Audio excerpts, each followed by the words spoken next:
નમસ્કાર વિદ્યાર્થી મિત્રો। હવે ગયા લેક્ચરની અંદર આપણે 20મા દાખલા સુધી દાખલાઓ ગણ્યા હતા। આજે 21મો દાખલો ગણીએ આ લેક્ચરમાં। તો 21મા દાખલાની અંદર તમને એક ડાયપોલ આપેલી છે, એટલે ટૂંકમાં બે વિદ્યુતભાર આપેલા છે, એક -q અને +q। -q વિદ્યુતભાર જે છે એ 0,0, -a ઉપર છે, એટલે કે ઝેડિયમ ઉપર મૂકેલો છે, પણ એનો ઝેડિયમ જે છે એ માઈનસ છે, એટલે ઋણ z અક્ષ તરફ છે। -q વિદ્યુતભાર જે છે અને +q વિદ્યુતભાર છે એના યામ 0,0, a આપેલા છે। એટલે બંને વિદ્યુતભાર જે છે z અક્ષ ઉપર મૂકેલા છે। એક જે છે એ ઋણ z અક્ષ ઉપર છે, બીજો વિદ્યુતભાર જે છે એ ધન z અક્ષ ઉપર છે।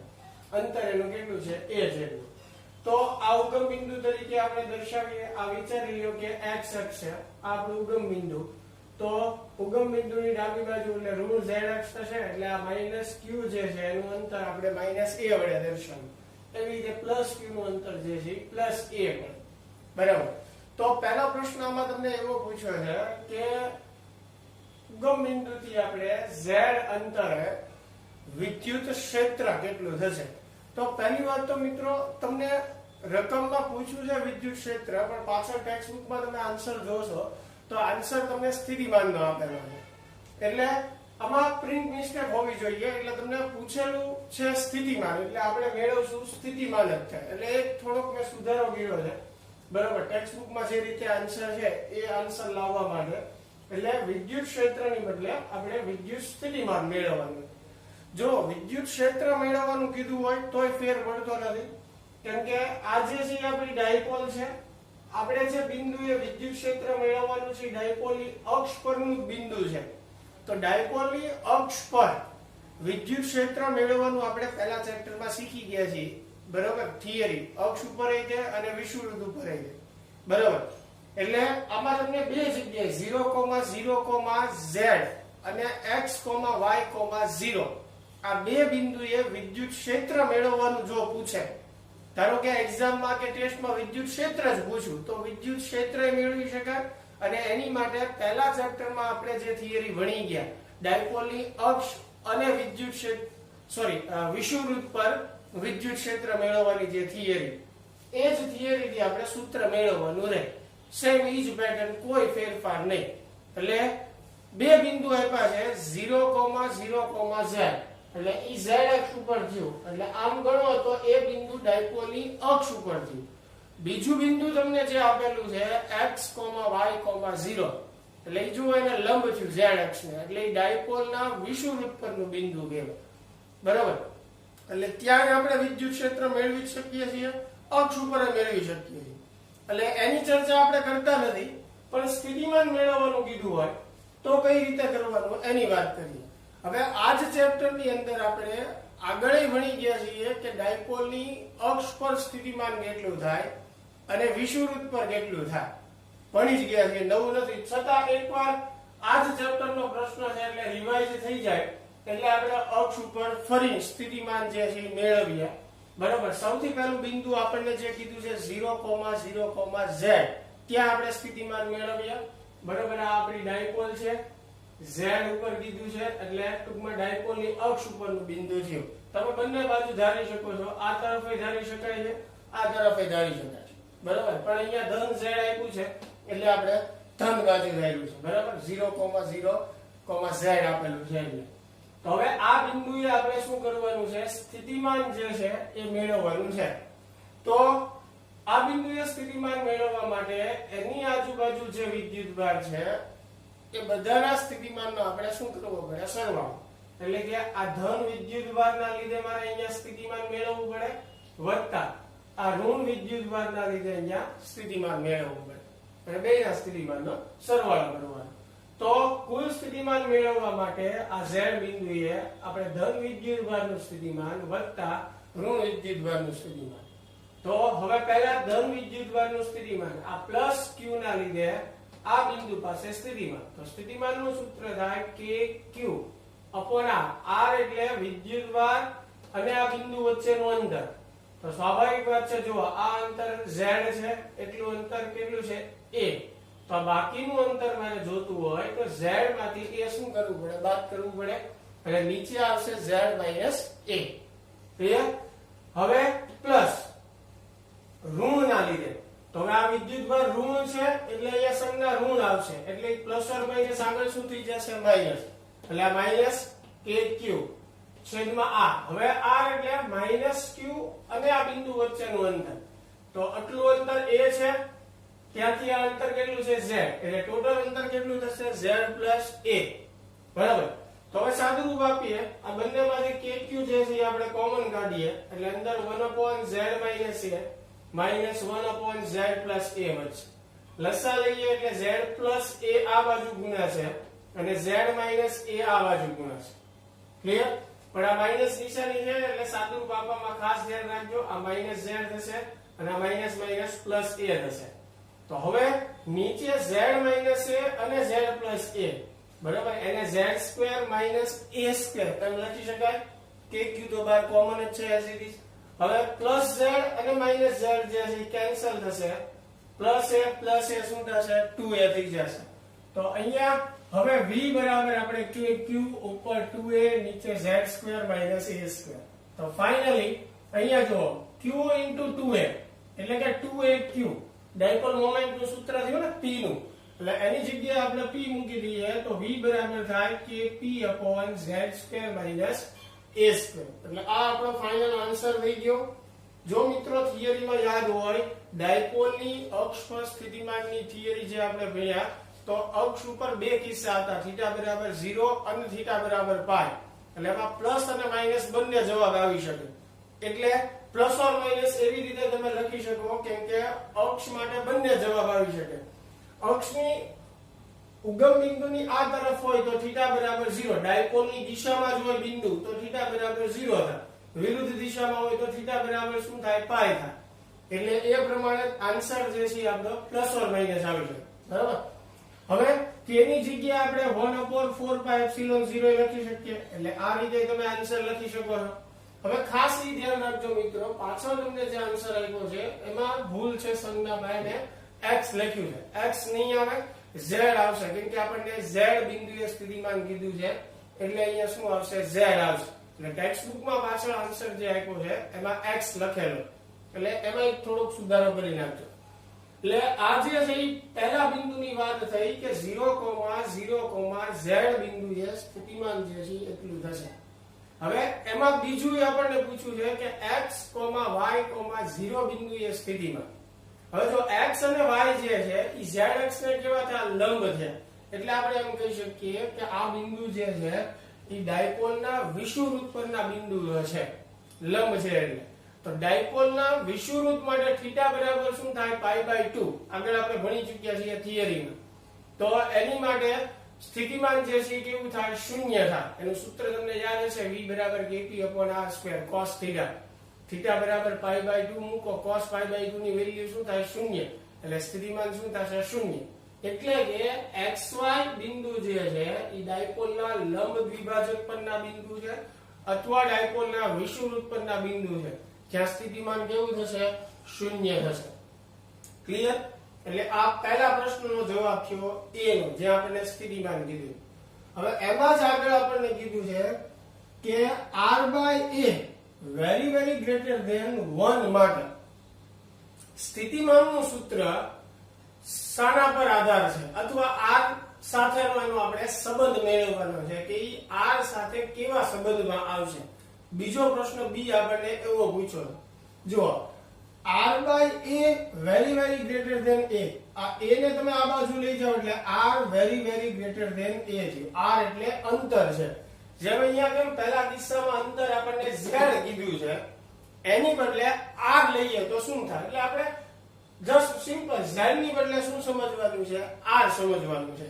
એટલે કે આ જે અંતર છે એ બરાબર વિદ્યુતભારના અંતર કરતા કેવું હોય ઘણું વધારે. બરાબર? એટલે કે r very greater than a માટે આપણે a ને શું કરી શકીએ અવગણી શકીએ. સરવાળા બાદબાકીમાં અવગણી શકાય. એટલે a ને આપણે અવગણીએ z બરાબર r મૂકીએ એટલે કે z બરાબર r ગણીએ આપણે તો આ જે આપણે સમીકરણ મેળવ્યું છે એમાં kp as it is z ની જગ્યાએ તમે r લખો એટલે r સ્ક્વેર આવશે, a ને અવગણીએ એટલે a બરાબર 0. તો શું મળશે આપણને? v બરાબર kp/r સ્ક્વેર. એટલે જો સ્થિતિમાન જે છે એ 1/r² ના સમપ્રમાણમાં થયું. એટલે અંતર સાથેનો સ્થિતિમાનનો સંબંધ આપણે કહેવાનો હતો. ક્યારે? r very very greater than a માટે. એટલે આ બીજા પ્રશ્નનો આપણે આન્સર આપ્યો કે સ્થિતિમાન અને અંતર વચ્ચેનો સંબંધ જે છે આવો આવશે, v સમપ્રમાણમાં 1/r². રેડી? ક્લિયર? હવે ત્રીજો પ્રશ્ન એમાં એવો પૂછ્યો છે કે કોઈ નાના પરીક્ષણ વિદ્યુતભારને 5,0,0 બિંદુથી -7,0,0 બિંદુએ લઈ જવા માટે કરવું પડતું કાર્ય કેટલું થાય? અને જો આ માર્ગ જે છે x અક્ષ ઉપર ન હોત તો જવાબમાં કોઈ ફેર પડે? આવી રીતે બે પ્રશ્નો આપણને પૂછ્યા છે સી માં. તો સૌથી પહેલી વાત તો આપણે વિદ્યુતભારને જો ધન x અક્ષ ઉપરથી ક્યાં લઈ જવાનો છે? ઋણ x અક્ષ ઉપર.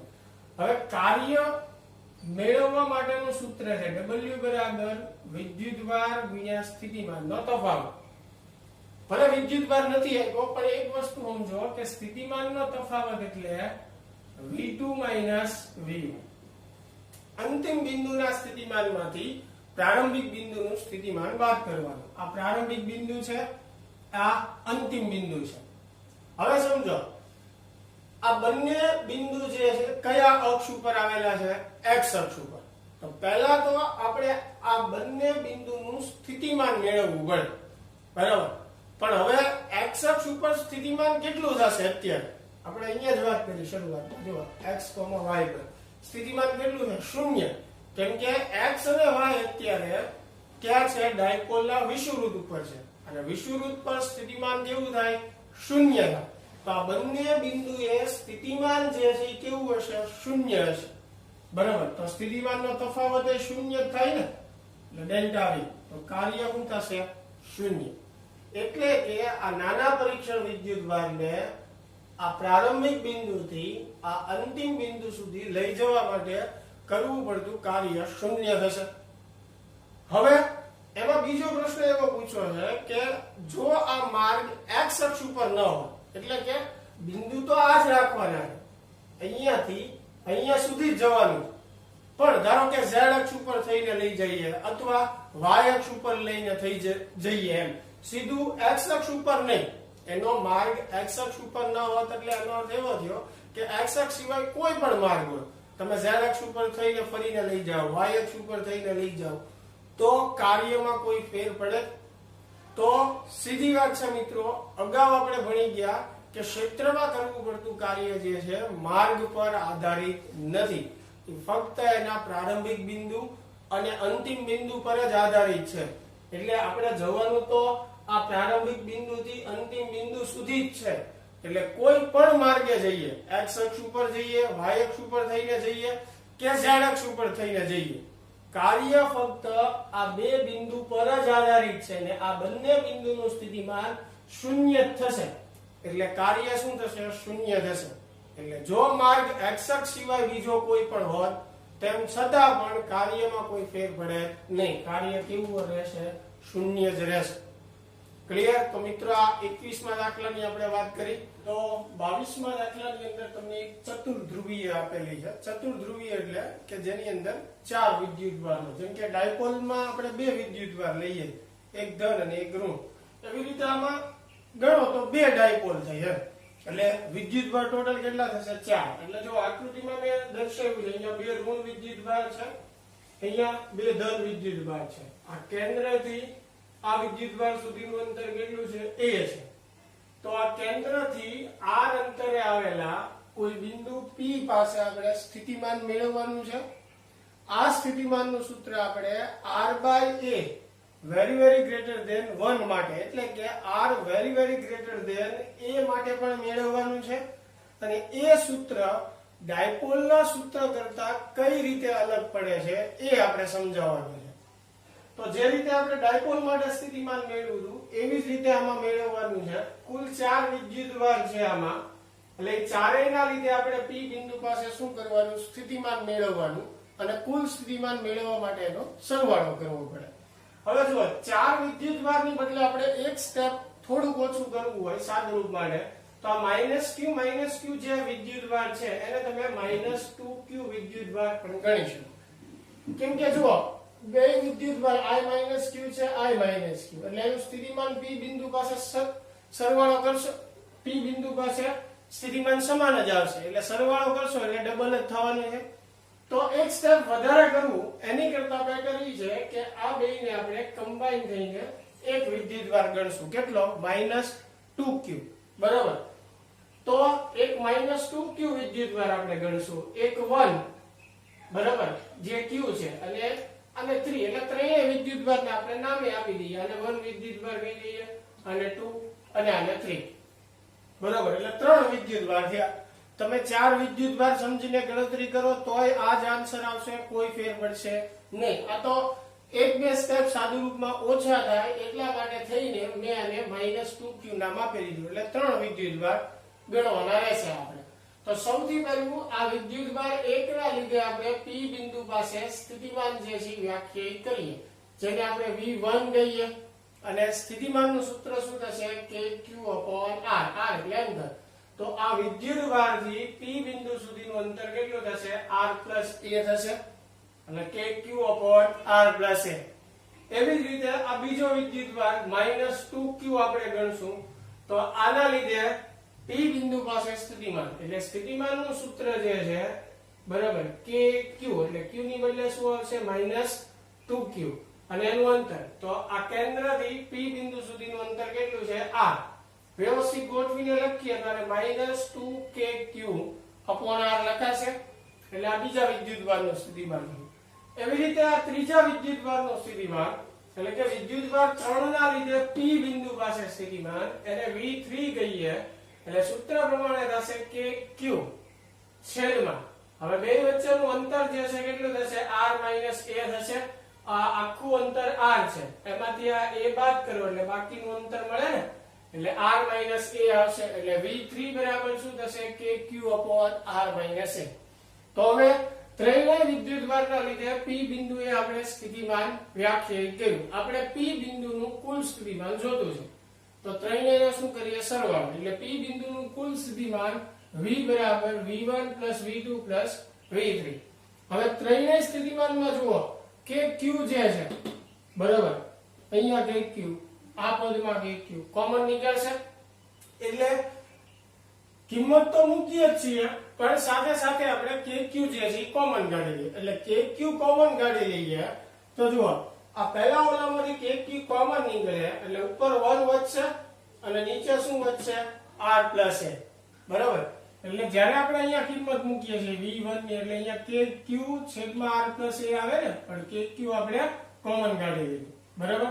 હવે v2 ની કિંમત, તો v2 ની કિંમતમાંથી kq તમે કોમન કાઢી લ્યો બહાર, તો શું વધે? -2 અને છેદમાં r, એટલે -2/r. રેડી? એવી રીતે આમાંથી kq કોમન નીકળી જાય, એટલે 1/r - a. ક્લિયર? ત્રણેયની કિંમત મૂકી આપણે. હવે સાદુરૂપ આપી આપણે લસા લઈએ, તો આ એક સાથે r અને r - a ગુણ્યા છે, એટલે r × r - a. અહીંયા બે જે છે એની સાથે r + a અને r - a ગુણ્યા છે. એવી રીતે આ એક સાથે r અને r + a ગુણ્યા છે. ક્લિયર? નીચે r × r - a × r + a લસા. બરાબર, kq તો એઝ ઇટ ઇઝ જ આવશે. હવે સાદુરૂપ આપીએ, કૌંસ ખોલો, એટલે આ r સાથે r ગુણો તમે, એટલે r² થશે. પછી r a સાથે ગુણાય, એટલે -r. બરાબર, અહીંયા -2 જે છે as it is r - a અને r + a, એટલે r² - a² લખાય. એટલે આપણે એવી રીતે લખીએ. સેમ આગળ અહીંયા r ને ગુણીએ એટલે r² + r a. હવે જુઓ, -r a અને +r a કેન્સલ થશે, r² + r² એટલે 2r² થશે. હવે આ -2 જે છે અંદર ગુણી નાખવું, આ બંને સ્ટેપ સાથે વારાફરતી, તો -2r², આ +2a². રેડી? ફરી પાછું 2r² - 2r² શું થશે? કેન્સલ થશે, એટલે 2a² વચ્ચે 12 જે છે kq, અંદર જે છે 2a² છેદમાં જે છે આ r માઇનસ a અને r પ્લસ a અને r² માઇનસ a² લખાય ને એટલે એ રીતે આપણે લખ્યું છે એટલે r into r² minus a². તો આ જે છે સ્થિતિમાનનું સૂત્ર થઈ ગયું. હવે જો ડાયપોલના કિસ્સામાં ડાયપોલ મોમેન્ટનું સૂત્ર p બરાબર શું થાય 2aq. તો આ જ વસ્તુ ચતુર્ધ્રુવીય આપણે જેની વાત કરીએ છીએ એના કિસ્સામાં મોમેન્ટનું સૂત્ર થાય 2a² q. એટલે અહીંયા જે 2a² q છે એની જગ્યાએ આપણે શું લખી શકીએ p એની મોમેન્ટ. એટલે અહીંયા k પછી આ જે છે મેં કીધું એમ 2a² q એની જગ્યાએ આપણે લખી શકશું p છેદમાં r into r² minus a². એટલે આવી રીતે પણ લખી શકાય p સ્વરૂપે. તો આ જે છે એ ચતુર્ધ્રુવીય માટે સ્થિતિમાનનું સૂત્ર છે. પણ હજી આમાં આપણને આગળ પૂછ્યું છે કે r by a very very greater than 1 માટે એટલે કે r very very greater than a માટે સ્થિતિમાનનું સૂત્ર મેળવો. તો a કરતા જો r ખૂબ મોટું હોય તો r ની સાપેક્ષે આપણે a ને શું કરી શકીએ અવગણી શકીએ. એટલે આ સમીકરણમાં a બરાબર 0 મૂકો. તો અહીંયા a બરાબર તમે 0 મૂકી દેશો તો kp r² ગુણ્યા r એટલે શું થશે rq. તો સ્થિતિમાનનું જે સૂત્ર આપણને મળશે ઈ મળશે v બરાબર kp upon r cube. શેની માટે r by a very very greater than 1 માટે આવું બને. તો આ સૂત્ર પ્રમાણે જુઓ v જે છે r ઘનના વ્યસ્ત પ્રમાણમાં છે કે નહીં. જ્યારે આ જ સૂત્ર સ્થિતિમાનનું સૂત્ર આપણે ડાયપોલ માટે યાદ કરીએ તો ડાયપોલના કિસ્સામાં v જે છે r² ના વ્યસ્ત પ્રમાણમાં હોય. તો ચતુર્ધ્રુવીય અને ડાયપોલમાં શું ફેર છે તો કે ચતુર્ધ્રુવીયમાં સ્થિતિમાન જે છે r ઘનના સમપ્રમાણ વ્યસ્ત પ્રમાણમાં છે. વ્યસ્ત પ્રમાણમાં છે. ફરી બોલું છું ચતુર્ધ્રુવીય માટે સ્થિતિમાન જે છે r ઘનના વ્યસ્ત પ્રમાણમાં છે. જ્યારે ડાયપોલના કિસ્સામાં સ્થિતિમાન જે છે એ r² ના વ્યસ્ત પ્રમાણમાં છે. બરાબર. એટલે એમે તમે બોલી શકો કે 1/r³ ના સમપ્રમાણમાં છે ચતુર્ધ્રુવીય માટે અને ડાયપોલ માટે 1/r² ના સમપ્રમાણમાં છે. તો આ બંનેમાં ફેર છે. તો મિત્રો આ 22મા દાખલાની આપણે વાત કરી. 23મા દાખલાની અંદર એક વ્યક્તિને 1 કિલોવોટ ને સમાંતર એટલે એની પાસે 1000 વોલ્ટની બેટરી છે. એને સમાંતર 2 માઇક્રોફેરેડેના કેપેસિટરની જરૂર છે. એટલે કે 1000 વોલ્ટની બેટરી સાથે એને સમતુલ્ય કેપેસિટન્સ કેટલું જોતું છે 2 માઇક્રોફેરેડેનું જરૂર છે. એમ 2 માઇક્રોફેરેડે કેપેસિટરની એને જરૂર છે. પણ એની પાસે 2 માઇક્રોફેરેડેનું કેપેસિટર છે નહીં. એની પાસે છે 1 માઇક્રોફેરેડે જે છે એના કેપેસિટર છે. અને આ 1 માઇક્રોફેરેડે કેપેસિટર જે છે એક કેપેસિટર 400 વોલ્ટ જ ખમી શકે. એનાથી વધારે વોલ્ટેજ ખમી શકતું નથી. તો આપણને એવું પૂછ્યું છે કે આ 1 માઇક્રોફેરેડેનું જે કેપેસિટર છે એની શક્ય લઘુત્તમ ગોઠવણી દર્શાવો. એટલે કે 1 માઇક્રોફેરેડેના કેપેસિટરને આપણે એવી રીતે પરિપથમાં ગોઠવવાના છે કે એક કેપેસિટરના વોલ્ટેજ 400 કરતા વધારે થવા જોઈએ નહીં અને સમતુલ્ય કેપેસિટન્સ જે છે કેટલું થવું જોઈએ 2 માઇક્રોફેરેડ. કેમ કે એને પરિપથમાં કેટલા કેપેસિટન્સની જરૂર છે 2 માઇક્રોફેરેડ. પણ એની પાસે છે 1 માઇક્રોફેરેડનું જ કેપેસિટર જે 400 વોલ્ટેજ ખમી શકે છે. એનાથી વધારે ખમી શકતું નથી. તો આપણે 1 માઇક્રોફેરેડેના કેપેસિટરની ગોઠવણી કરવાની છે કે જેથી કરીને સમતુલ્ય કેપેસિટન્સ કેટલું આવે 2 માઇક્રોફેરેડે આવે. તો એવા કેટલા કેપેસિટર આપણે જોડવા જોઈએ અને કઈ રીતે જોડવાના એમ શ્રેણીમાં સમાંતરમાં અથવા કેટલા શ્રેણીમાં કેટલા સમાંતરમાં આપણે એવો જવાબ આપવાનો છે. અને લઘુત્તમ ગોઠવણી માટે ઓછામાં ઓછી સંખ્યાની જરૂર પડે એ રીતે. બરાબર. તો એક વસ્તુ પહેલા તો વ્યવસ્થિત સમજી લો કે એની પાસે જે બેટરી છે એ બેટરીના વોલ્ટેજ કેટલા છે 1000 વોલ્ટ છે. બેટરીના વોલ્ટેજ કેટલા છે 1000 વોલ્ટ છે. બરાબર. તો હવે એની સાથે એને 1 માઇક્રોફેરેડેના કેપેસિટર જોડવાના. તો તમને એવો વિચાર આવે કે ભાઈ સાહેબ બે કેપેસિટર આપણે સમાંતરમાં જોડી દઈએ આવી રીતે 1 માઇક્રોફેરેડના કેપેસિટર આપણે જોડવાના છે બે સમાંતરમાં જોડી દઈએ સમાંતરમાં સરવાળો થાય ને તો 1 + 1 એટલે 2 આવી ગયું પણ એ ખોટું છે મિત્રો કેમ કે અગાઉ આપણે રકમમાં વાત કરી એમ એક કેપેસિટરના વોલ્ટેજ 400 કરતા વધારે થવા જોઈએ નહીં તો અહીંયા જુઓ આ બે કયા જોડાણમાં છે સમાંતરમાં ને સમાંતરમાં વોલ્ટેજ કેવા હોય સમાન હોય ને તો હવે સીધી વાત છે કે આ 1000 વોલ્ટ છે તો આ બંનેના પણ કેટલા થશે 1000 વોલ્ટ થશે તો કેપેસિટર એક રીતે કહીએ તો ડિસ્ચાર્જ થઈ જશે કે ફેલ થઈ જશે કેમ કે એની કેપેસિટી તો 400 વોલ્ટની જ છે ને તો આવી રીતે તમે સીધા નહીં ગોઠવી શકો સમજાય છે બે કેપેસિટર એટલે એવું વિચારતા નહીં કે 1 માઇક્રોફેરેડના બે કેપેસિટર આપણે સમાંતરમાં ગોઠવી દઈએ એટલે સમતુલ્ય 2 માઇક્રોફેરેડ થઈ જાય સમતુલ્ય 2 માઇક્રોફેરેડ થઈ જાય પણ જો વોલ્ટેજ 1 ના 1000 થઈ જાય આપણે 1 ના વોલ્ટેજ 400 સુધી જાય તો વાંધો નથી 400 થી વધવા જોઈએ નહીં તો હવે પહેલી વાત તો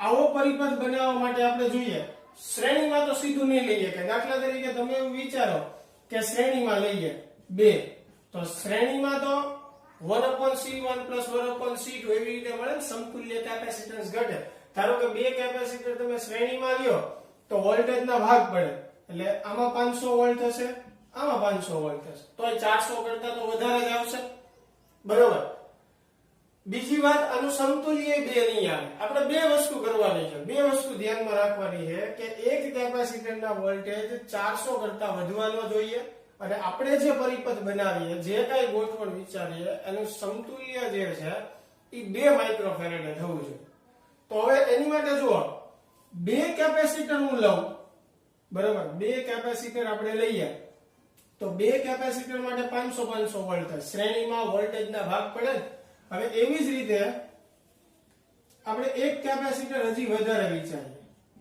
3 લઈએ તો સીધી વાત છે કે આ જે છે 3 માં વહેંચાશે એટલે 100 ભાગ્યા તમે 3 કરો બરાબર તો 100 ભાગ્યા 3 કરો એટલે 333 પોઈન્ટ સમથિંગ જેવું આવશે એટલે 400 કરતા તો ઓછું આવ્યું એટલે એનો અર્થ એવો થયો કે 3 કેપેસિટર શ્રેણીમાં લઈ શકાય 4 લઈ શકો 5 લઈ શકો પણ આપણે લઘુત્તમ ગોઠવણની વાત કરવાની છે ઓછી સંખ્યાના કેપેસિટરની જરૂર પડે એવી રીતે વાત કરવાની છે તો બે તો લઈ નહીં શકાય એમાં 500 વોલ્ટ થઈ જાય તો 3 લઈ શકાય 3 પછી 4 5 એવી રીતે તમે લઈ શકો પણ આપણે ઓછી સંખ્યા લેવાની છે એટલે ઓછામાં ઓછી 3 જ થઈ એટલે વોલ્ટેજ જે છે ઈ શું થશે 400 કરતા 1 ના ઘટી જશે મૂલ્ય દરેકનું સમાન જ છે 1 માઇક્રોફેરેડ એટલે વોલ્ટેજ જે છે ઈ સરખા ડિવાઈડ થશે એટલે 1000 ભાગ્યા 3 કરો તમે બરોબર એટલે દરેકના વોલ્ટેજ મળે ઈ 400 કરતા ઓછા એટલે ટૂંકમાં એક લાઈનમાં આ જે એક શ્રેણીની લાઈન છે એમાં મારે કેટલા કેપેસિટર જોવે 3 હાલો એટલી ખબર પડી ગઈ પણ હવે જો આનું સમતુલ્ય જે છે એ પાછું 2 નહીં આવે આપણે બે વસ્તુ ધ્યાનમાં રાખવાની છે વોલ્ટેજ 400 કરતા વધવાય ન જોઈએ અને આખા પરિપથનું સમતુલ્ય કેટલું થવું જોઈએ 2 માઇક્રોફેરેડ તો આ તો ખ્યાલ જ છે તમને ત્રણેય શ્રેણીમાં અને શ્રેણીમાં ઉકેલશો તો 2 આવશે નહીં હવે એની માટે શું કરવાનું આગળ જોઈએ પણ એટલી આપણને ખબર પડી કે એક લાઈનમાં આપણે કેટલા કેપેસિટર રાખવા પડે ઓછામાં ઓછા 3 રાખવા પડે એટલે વોલ્ટેજ 1 ના 400 કરતા વધશે નહીં તો આ તો મેં સમજાવ્યું ખાલી તમને હવે આપણે એ જ વસ્તુ ગણતરીથી વાત કરીએ કે ભાઈ શ્રેણીની એક હારમાં કેપેસિટરની સંખ્યા મારે દર્શાવવી બરાબર કે ભાઈ શ્રેણીમાં એક હારમાં કેટલા કેપેસિટર રાખવા તો અહીંયા જેમ મેં સમજાવ્યું અહીંયા તો મેં તમને સીધું કહી દીધું હતું ને કે ભાઈ 3 કેપેસિટર લેવાના છે બરાબર એટલે 1000 ભાગ્યા 3 કરો એટલે આપણને ખ્યાલ આવી જશે કે વોલ્ટેજ 400 કરતા ઓછા છે અથવા તો 400 કરતા વધારે નથી એમ તો આ જ વસ્તુ હવે આપણે ગણતરી સ્વરૂપે દર્શાવવું તો સીધી વાત છે જુઓ V પ્રાઇમ આપણે કીધું છે એક કેપેસિટર કેટલા વોલ્ટેજ ખમે છે 400 એને મેં V પ્રાઇમ કીધું છે હવે ટોટલ વોલ્ટેજ કેટલા છે 1000 ભાગ્યા એની સંખ્યા એટલે કે કેટલા કેપેસિટર આપણે જોડો એટલે એની સંખ્યાને આપણે શું કીધું છે n બરાબર આ V પ્રાઇમ એટલે મેં 400 મૂકી દીધું એટલે n બરાબર શું થશે 1000 ના છેદમાં 400 થશે એટલે કેટલું આવ્યું 2.5 n બરાબર કેટલું આવ્યું 2.5 એટલે કે અઢી કેપેસિટર પણ હકીકતમાં કઈ અપૂર્ણાંકમાં કેપેસિટર ન હોય, બે આખા કેપેસિટર ને એક અડધું. કેપેસિટરની સંખ્યા તો પૂર્ણાંક જ હોય ને, એટલા માટે આપણે પૂર્ણાંક સંખ્યા લઈએ. તો તમે એમ કહો છો બે લઈ શકાય પૂર્ણાંક, હા બે લઈ શકાય, પણ બે ની મેં તમને પહેલા જ વાત કરી, જો બે કેપેસિટર તમે લેશો તો એકના વોલ્ટેજ 500 થશે, તો 400 કરતા વધી ગયા ને, એટલે બે આવશે નહીં. તો 2.5 પછી પૂર્ણાંક આપણે શું ગણી શકીએ? 3, જે મેં પહેલા જ વાત કરી. બરોબર, 3 કેપેસિટર તમે લેશો, બરોબર, એટલે 3 કેપેસિટરના વોલ્ટેજ 400 કરતા ઓછા આવશે. એટલે આ પહેલી રિક્વાયરમેન્ટ આપણી પૂરી થઈ. એટલે શ્રેણીની એક હારમાં આપણે કેટલા કેપેસિટર જોડવા પડશે? 3. સમજાય છે? હવે જુઓ, આનું સમતુલ્ય 2 માઇક્રોફેરેડે થતું નથી. હવે આપણે એ વિચારવાનું છે કે હવે સમતુલ્ય કેપેસિટન્સ 2 માઇક્રોફેરેડે આવે તો એની માટે થઈને આપણે કઈ રીતે ગોઠવણ કરવી? તો હવે એની માટે શું કરશું? આવી બીજી હારો જે છે આપણે સમાંતરમાં જોડતા જશું, 3 કેપેસિટરની. કેમ કે એક હારમાં આપણે ફિક્સ કર્યું 3 કેપેસિટર લેવાના છે, બરોબર. તો હવે એવી બીજી હાર હું જોડું, બરોબર. એટલે આનું સમતુલ્ય કેપેસિટન્સ તમે મેળવો. પહેલાનું તમે મેળવશો તો એ 0.33 જેવું આવશે, બરોબર. 3 કેપેસિટર જે છે ને શ્રેણીમાં, એટલે C/3 થાય, 1/3 કરો એટલે 0.33 આવે. આ એક હારની હું વાત કરું. આનું સમતુલ્ય કેપેસિટન્સ કેટલું આવે? 0.33. એવી જ રીતે મેં બીજી હાર મૂકી તો આનું તે કેટલું થશે? 0.33. બધા કેપેસિટર 1 માઇક્રોફેરેડે ના લેવાના, તો આનું પણ 0.33 થશે. હવે આ બે શેમાં છે? આ શાખા અને આ શાખા સમાંતર, એટલે બેનો સરવાળો થાય. તો આ બેનો સરવાળો કરો એટલે કેટલું આવશે? 0.66 આવશે. આ બંનેનો સરવાળો તો જો 2 નથી આવતું. એટલે આપણે આ ગોઠવણ અથવા આ વિચારધારા ત્યાં સુધી શરૂ રાખવાની છે જ્યાં સુધી બધાનું સમતુલ્ય 2 ન આવે ત્યાં સુધી. સમજાય છે કહું છું? તો એવી જ રીતે હજી ત્રીજી લાઈન તમે ઉમેરીને વિચારી શકો જાતે. હવે ત્રીજી લાઈન ઉમેરો એટલે 0.33 જો, બરોબર. આ લાઈનનું 0.33, આ હારનું, આ હારનું. હવે આ ત્રણેયનો સરવાળો કરો એટલે 0.99 એટલે 1 થઈ ગયું ને, બરોબર. ત્રણેયનો સરવાળો થશે પછી સમાંતરમાં થાય એટલે 1 આવ્યું. હજી આપણે કેટલું લાવવાનું છે? 2. તો સમજો હવે આવી 3 જે આપણે હાર લીધી એનથી 1 આવ્યું, તો હજી બીજી 3 લો ત્યારે 1 આવે ને. એટલે ટોટલ 6 આપણે એવી લાઈન કરશું ત્યારે સમતુલ્ય કેપેસિટન્સ કેટલું આવશે? 2 માઇક્રોફેરેડે આવશે. એટલે હવે સમજો, આવી સમાંતરમાં કેટલી આપણે જોડવાની છે લાઈન? 6 જોડવાની. અને એક લાઈનમાં શ્રેણીમાં કેટલા રાખવાના છે? 3. સમજાય છે? 6 આવી હાર કરવાની આપણે સમાંતરમાં, અને એક હારમાં કેટલા કેપેસિટર શ્રેણીમાં રાખવાના? 3. એટલે ટોટલ કેપેસિટર કેટલા થયા? 6 કરીને 18. એટલે 18 કેપેસિટર જે છે એને આપણે આવી રીતે જોડીએ ત્યારે એનું સમતુલ્ય કેપેસિટન્સ કેટલું મળશે આપણને? 2 માઇક્રોફેરાડે મળશે. એટલે આ મેં તમને ખાલી બેઝિક વિચારતા શીખવાડ્યું કે આ રીતે વિચારી શકીએ. પણ હવે આપણે એ ગણતરીમાં દર્શાવીએ તો પહેલી ગણતરી તો આપણે શ્રેણી માટે દર્શાવી, શ્રેણીમાં કેટલા કેપેસિટર? 3 લેવાના. હવે આ હાર કેટલી લેવાની એની માટેની વાત કરીએ તો મિશ્ર જોડાણ થયું ને. જો આ શ્રેણી છે, ઉપર બધા સમાંતરમાં, એટલે મિશ્ર જોડાણ માટે m/n. m એટલે આ સમાંતરમાં કેટલી આપણે હાર લેવાની છે. n એટલે એક હારમાં કેટલા કેપેસિટર શ્રેણીમાં લેવાના, એને આપણે n કીધું છે, અગાઉ જ વાત કરી. તો m/n આનું સમતુલ્ય કેટલું આવવું જોઈએ? 2. કેમ કે આખા પરિપથનું સમતુલ્ય કેપેસિટન્સ આપણે 2 લાવવાનું છે. એટલે m/n બરાબર કેટલું લખી શકાય? 2. તો આમાંથી m ને સૂત્રમાં કરતા બનાવો, n ની કિંમત મૂકી દો તમે, તો m બરાબર કેટલું મળે? 6 મળે. એટલે આવી 6 હારની સંખ્યા મળી જાય ને, જે મેં તમને અગાઉ જ વાત કરી. તો હવે આવી 6 હાર છે, એક હારમાં 3 કેપેસિટર શ્રેણીમાં, તો ટોટલ કેટલા થશે? 18.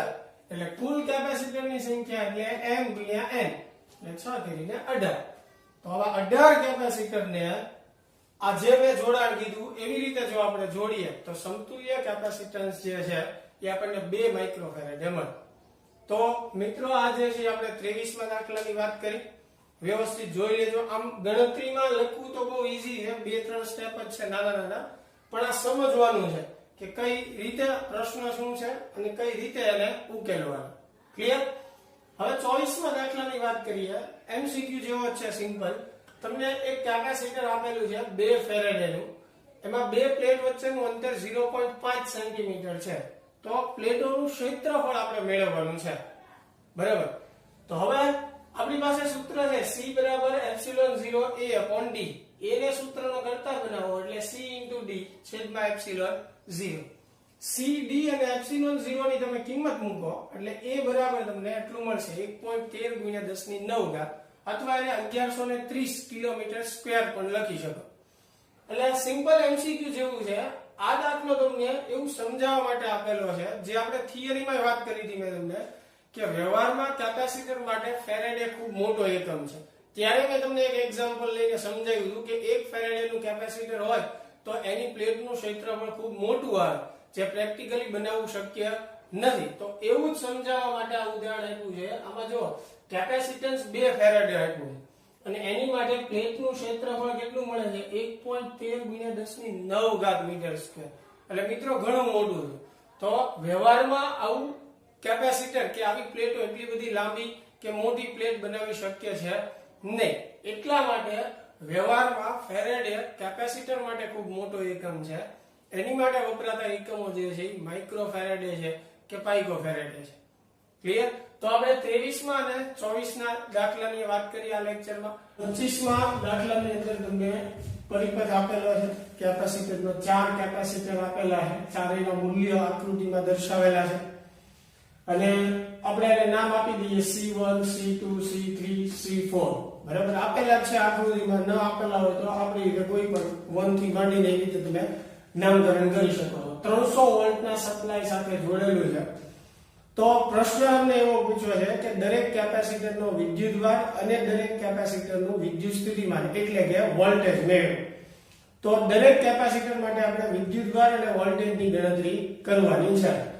તો સૌપ્રથમ આપણે નક્કી કરતા રહીએ કે કયા કેપેસિટર કયા જોડાણમાં છે ને એ પ્રમાણે આપણે એને ઉકેલતા જશું. જેમ ઉદાહરણના એક એક્ઝામ્પલમાં આપણે જોયું એવી રીતે.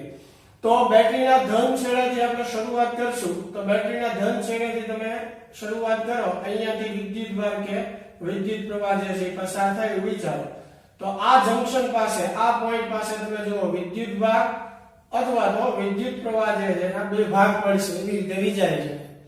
તો આ બંને વહેંચાય છે એટલે એનો અર્થ એવો થયો કે આ બંને શાખા જે છે એ સમાંતર જોડાણમાં છે.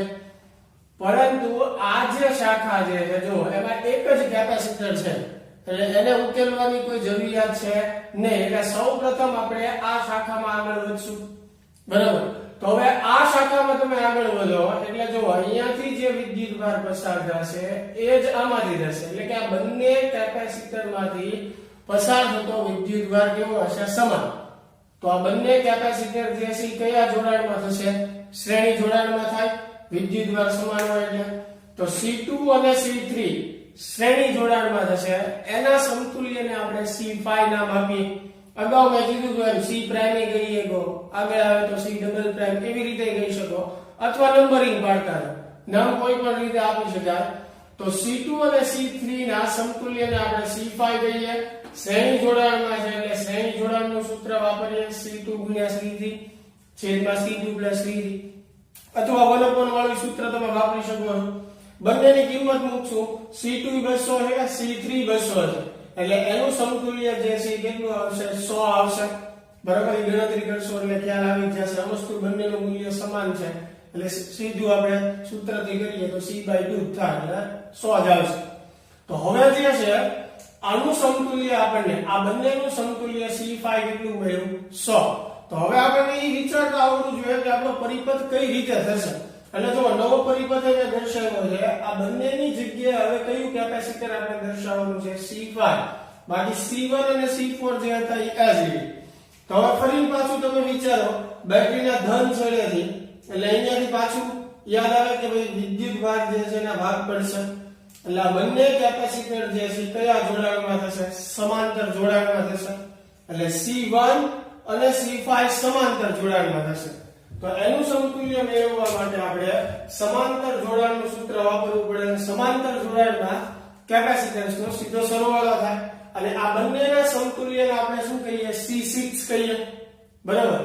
તો તો C6 બરાબર કેટલું થશે તો કે C1 એ 100 છે અને C5 જે આપણે મેળવ્યું એ પણ 100 છે એટલે 100 + 100 કેટલું થશે 200 થશે તો હવે જે છે C6 આપણને મળ્યું તો હવે C6 જે છે એ શેનું સમતુલ્ય છે C1 અને C5 એટલે આ બંનેની જગ્યાએ આપણે C6 જે છે એ દર્શાવી શકીએ બરાબર તો હવે આના સ્થાને હું C6 દર્શાવું તો નવો પરિપથ આપણો આવો કંઈક થશે જો અહીંયા C6 આવી ગયું નીચે જે છે C4 as it is બરાબર તો હવે બે જ કેપેસિટર રહ્યા ફરી પાછું વિચારીએ આપણે બેટરીના ધન છેડેથી આપણે નીકળીએ બરાબર તો આ વિદ્યુતભાર જે છે જો આવી રીતે પસાર થશે કોઈ જગ્યાએ વિદ્યુતભારના ભાગ પડશે નહીં એટલે એનો અર્થ એવો થયો કે આ બંને કેપેસિટરમાંથી પસાર થતો વિદ્યુતભાર સમાન હશે તો બંને શ્રેણી જોડાણમાં થયા તો હવે C4 અને C6 શ્રેણી જોડાણમાં થશે અને હવે એના સમતુલ્યને આપણે C કહી દઈએ કેમ કે હવે છેલ્લા બે જ કેપેસિટર છે એટલે ફાઇનલ કેપેસિટન્સને આપણે શું કહીએ C શ્રેણી જોડાણનું સૂત્ર આપણે વાપરીએ C4 * C6 નીચે આવશે C4 + C6 બરાબર બંનેની કિંમત મૂકીએ હવે ખાસ ધ્યાન રાખજો કિંમત મૂકવામાં C4 જે છે કેટલું છે 100 છે અને C6 જે છે કેટલું છે 200 બરાબર એટલે આ 200 જે છે C6 ની કિંમત છે અને C4 ની કિંમત કેટલી છે 100 નીચે એવી રીતે જ આવશે બરાબર એટલે ફાઇનલ સામગ્રી C બરાબર કેટલું થશે 66.67 પાઇકોફેરાડ અથવા 200/3 જો તમને મેળવવાનું કીધું છે સમતુલ્ય દરેક કેપેસિટરનો વિદ્યુતભાર અને વોલ્ટેજ પણ એની માટે સમતુલ્ય કેપેસિટન્સની જરૂર તો પડશે જ તે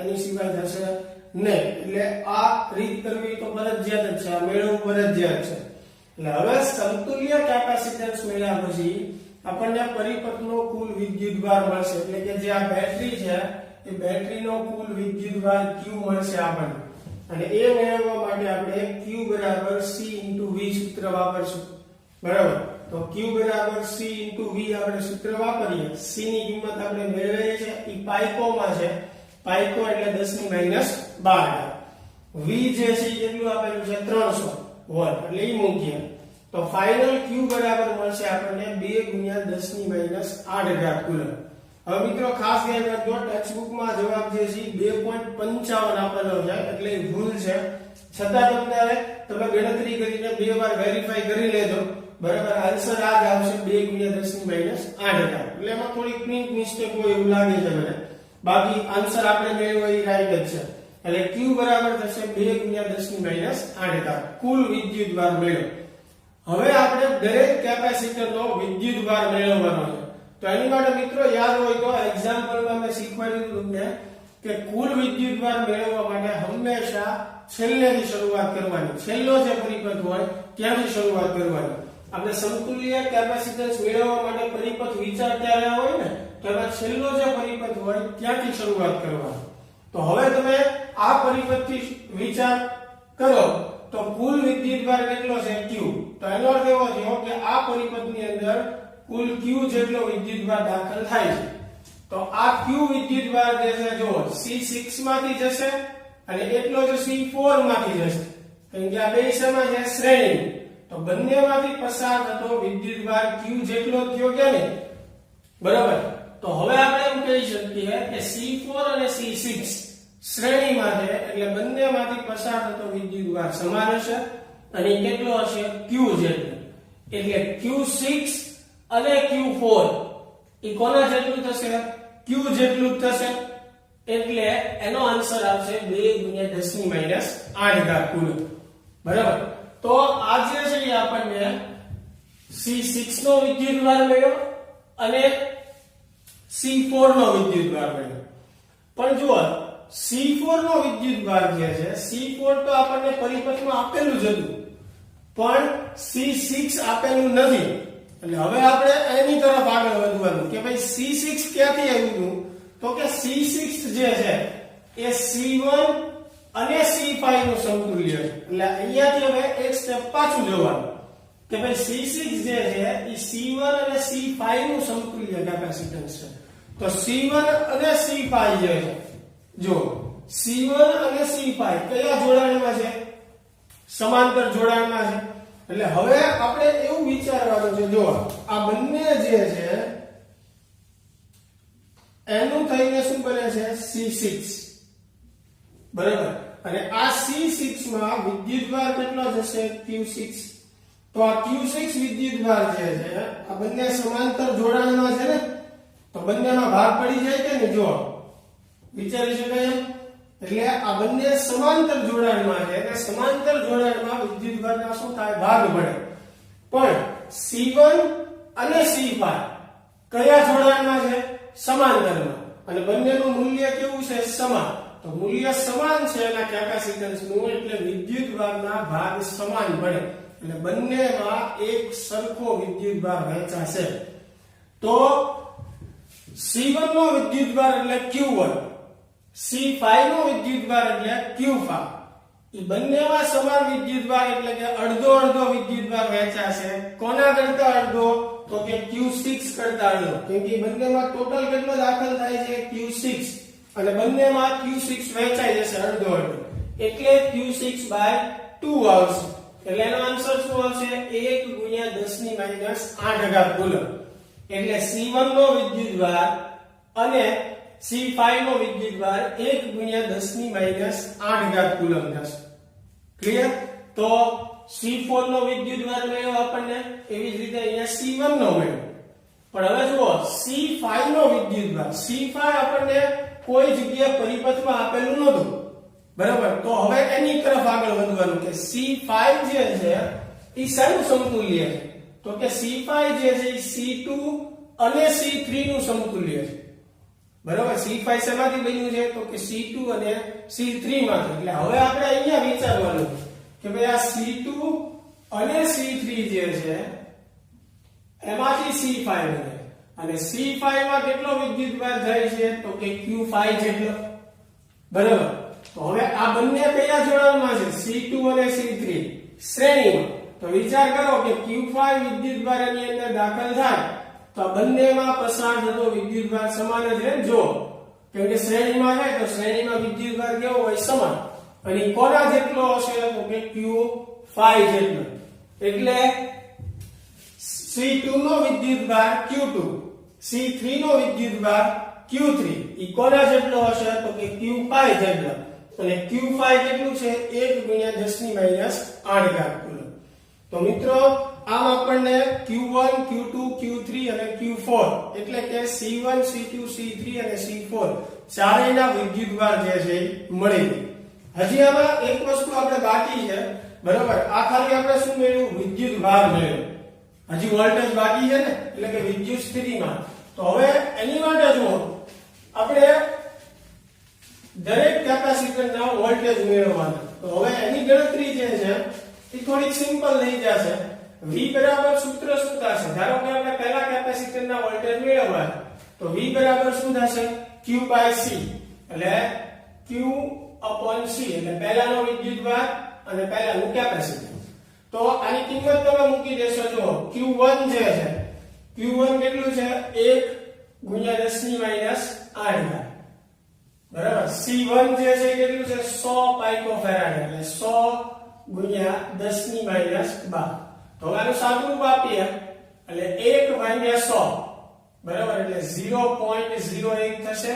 ગુણ્યા 10 ની કેટલી ઘાત આવશે? 4, બરાબર. તો V1 બરાબર ટોટલ 100 વોલ્ટ થશે.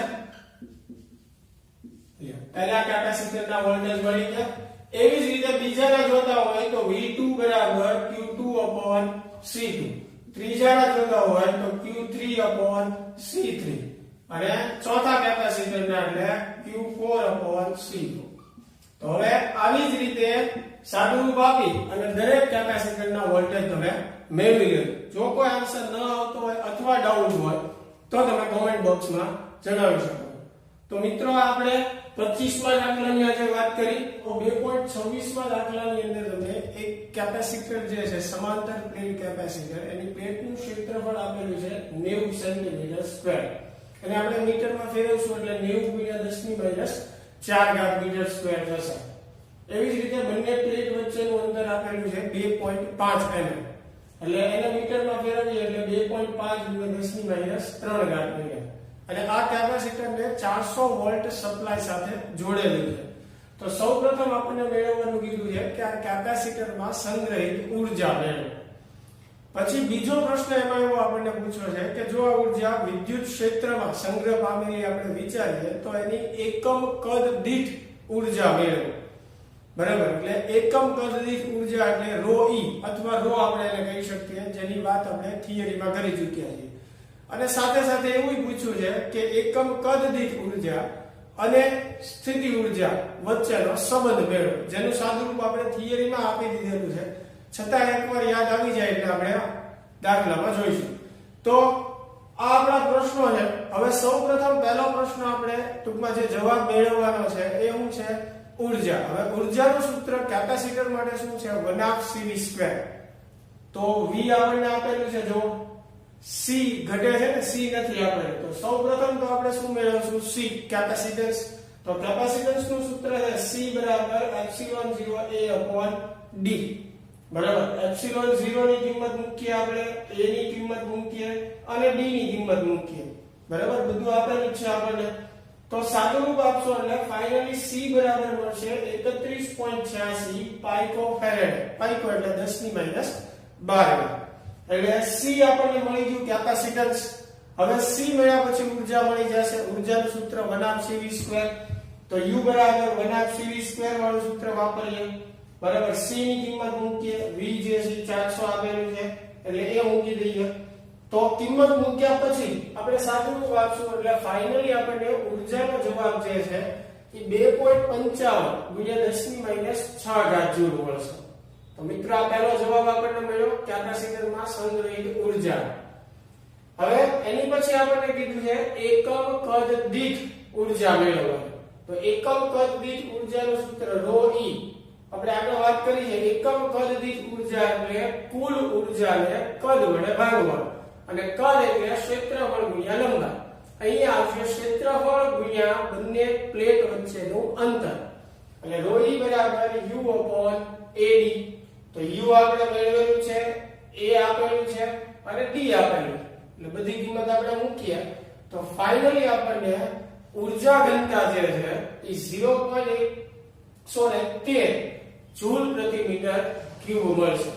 તો આ જે છે આપણને ઊર્જા ઘનતા એકમ કદ દીઠ ઊર્જાનો જવાબ મળ્યો.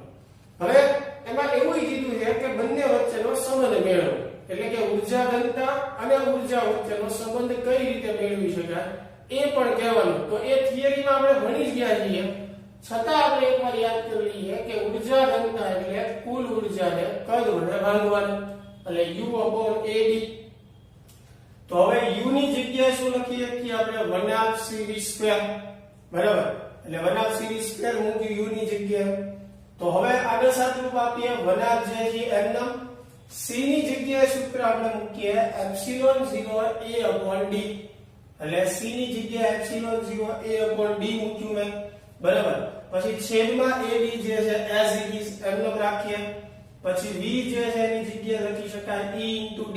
V બરાબર શું થાય? E/d. આગળ આપણે V બરાબર E/r લખતા, અહીંયા અંતર D છે એટલે D લખશું. બરાબર, એનો વર્ગ છે એટલે બંનેનો વર્ગ થશે. હવે ઉપર નીચે A કેન્સલ, નીચે D × D એટલે d². તો આ d² ને આ d² કેન્સલ.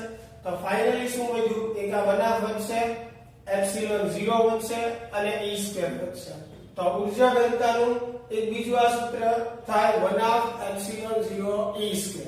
જો આપણી પાસે અત્યારે વિદ્યુત ક્ષેત્રનું મૂલ્ય હોત તો આપણે આ સૂત્રથી પણ ઊર્જા ઘનતાની ગણતરી જે છે એ કરી શકીએ.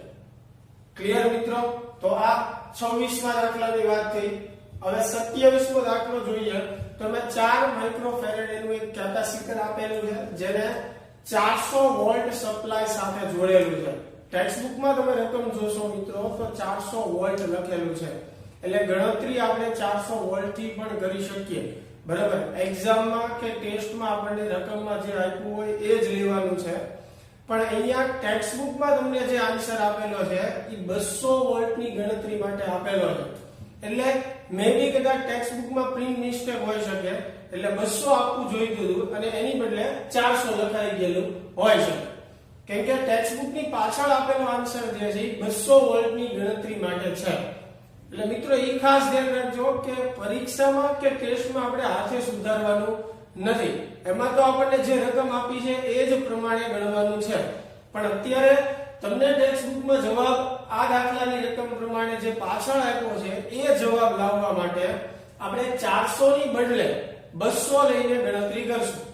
પછી 400 વોલ્ટ હોય તો કેટલો જવાબ આવે એ ગણતરી તમે ટ્રાય કરજો. કેમ કે એક્ઝામમાં તો આવી નાની મોટી રકમમાં ફેરફાર હોય શકે, બરાબર?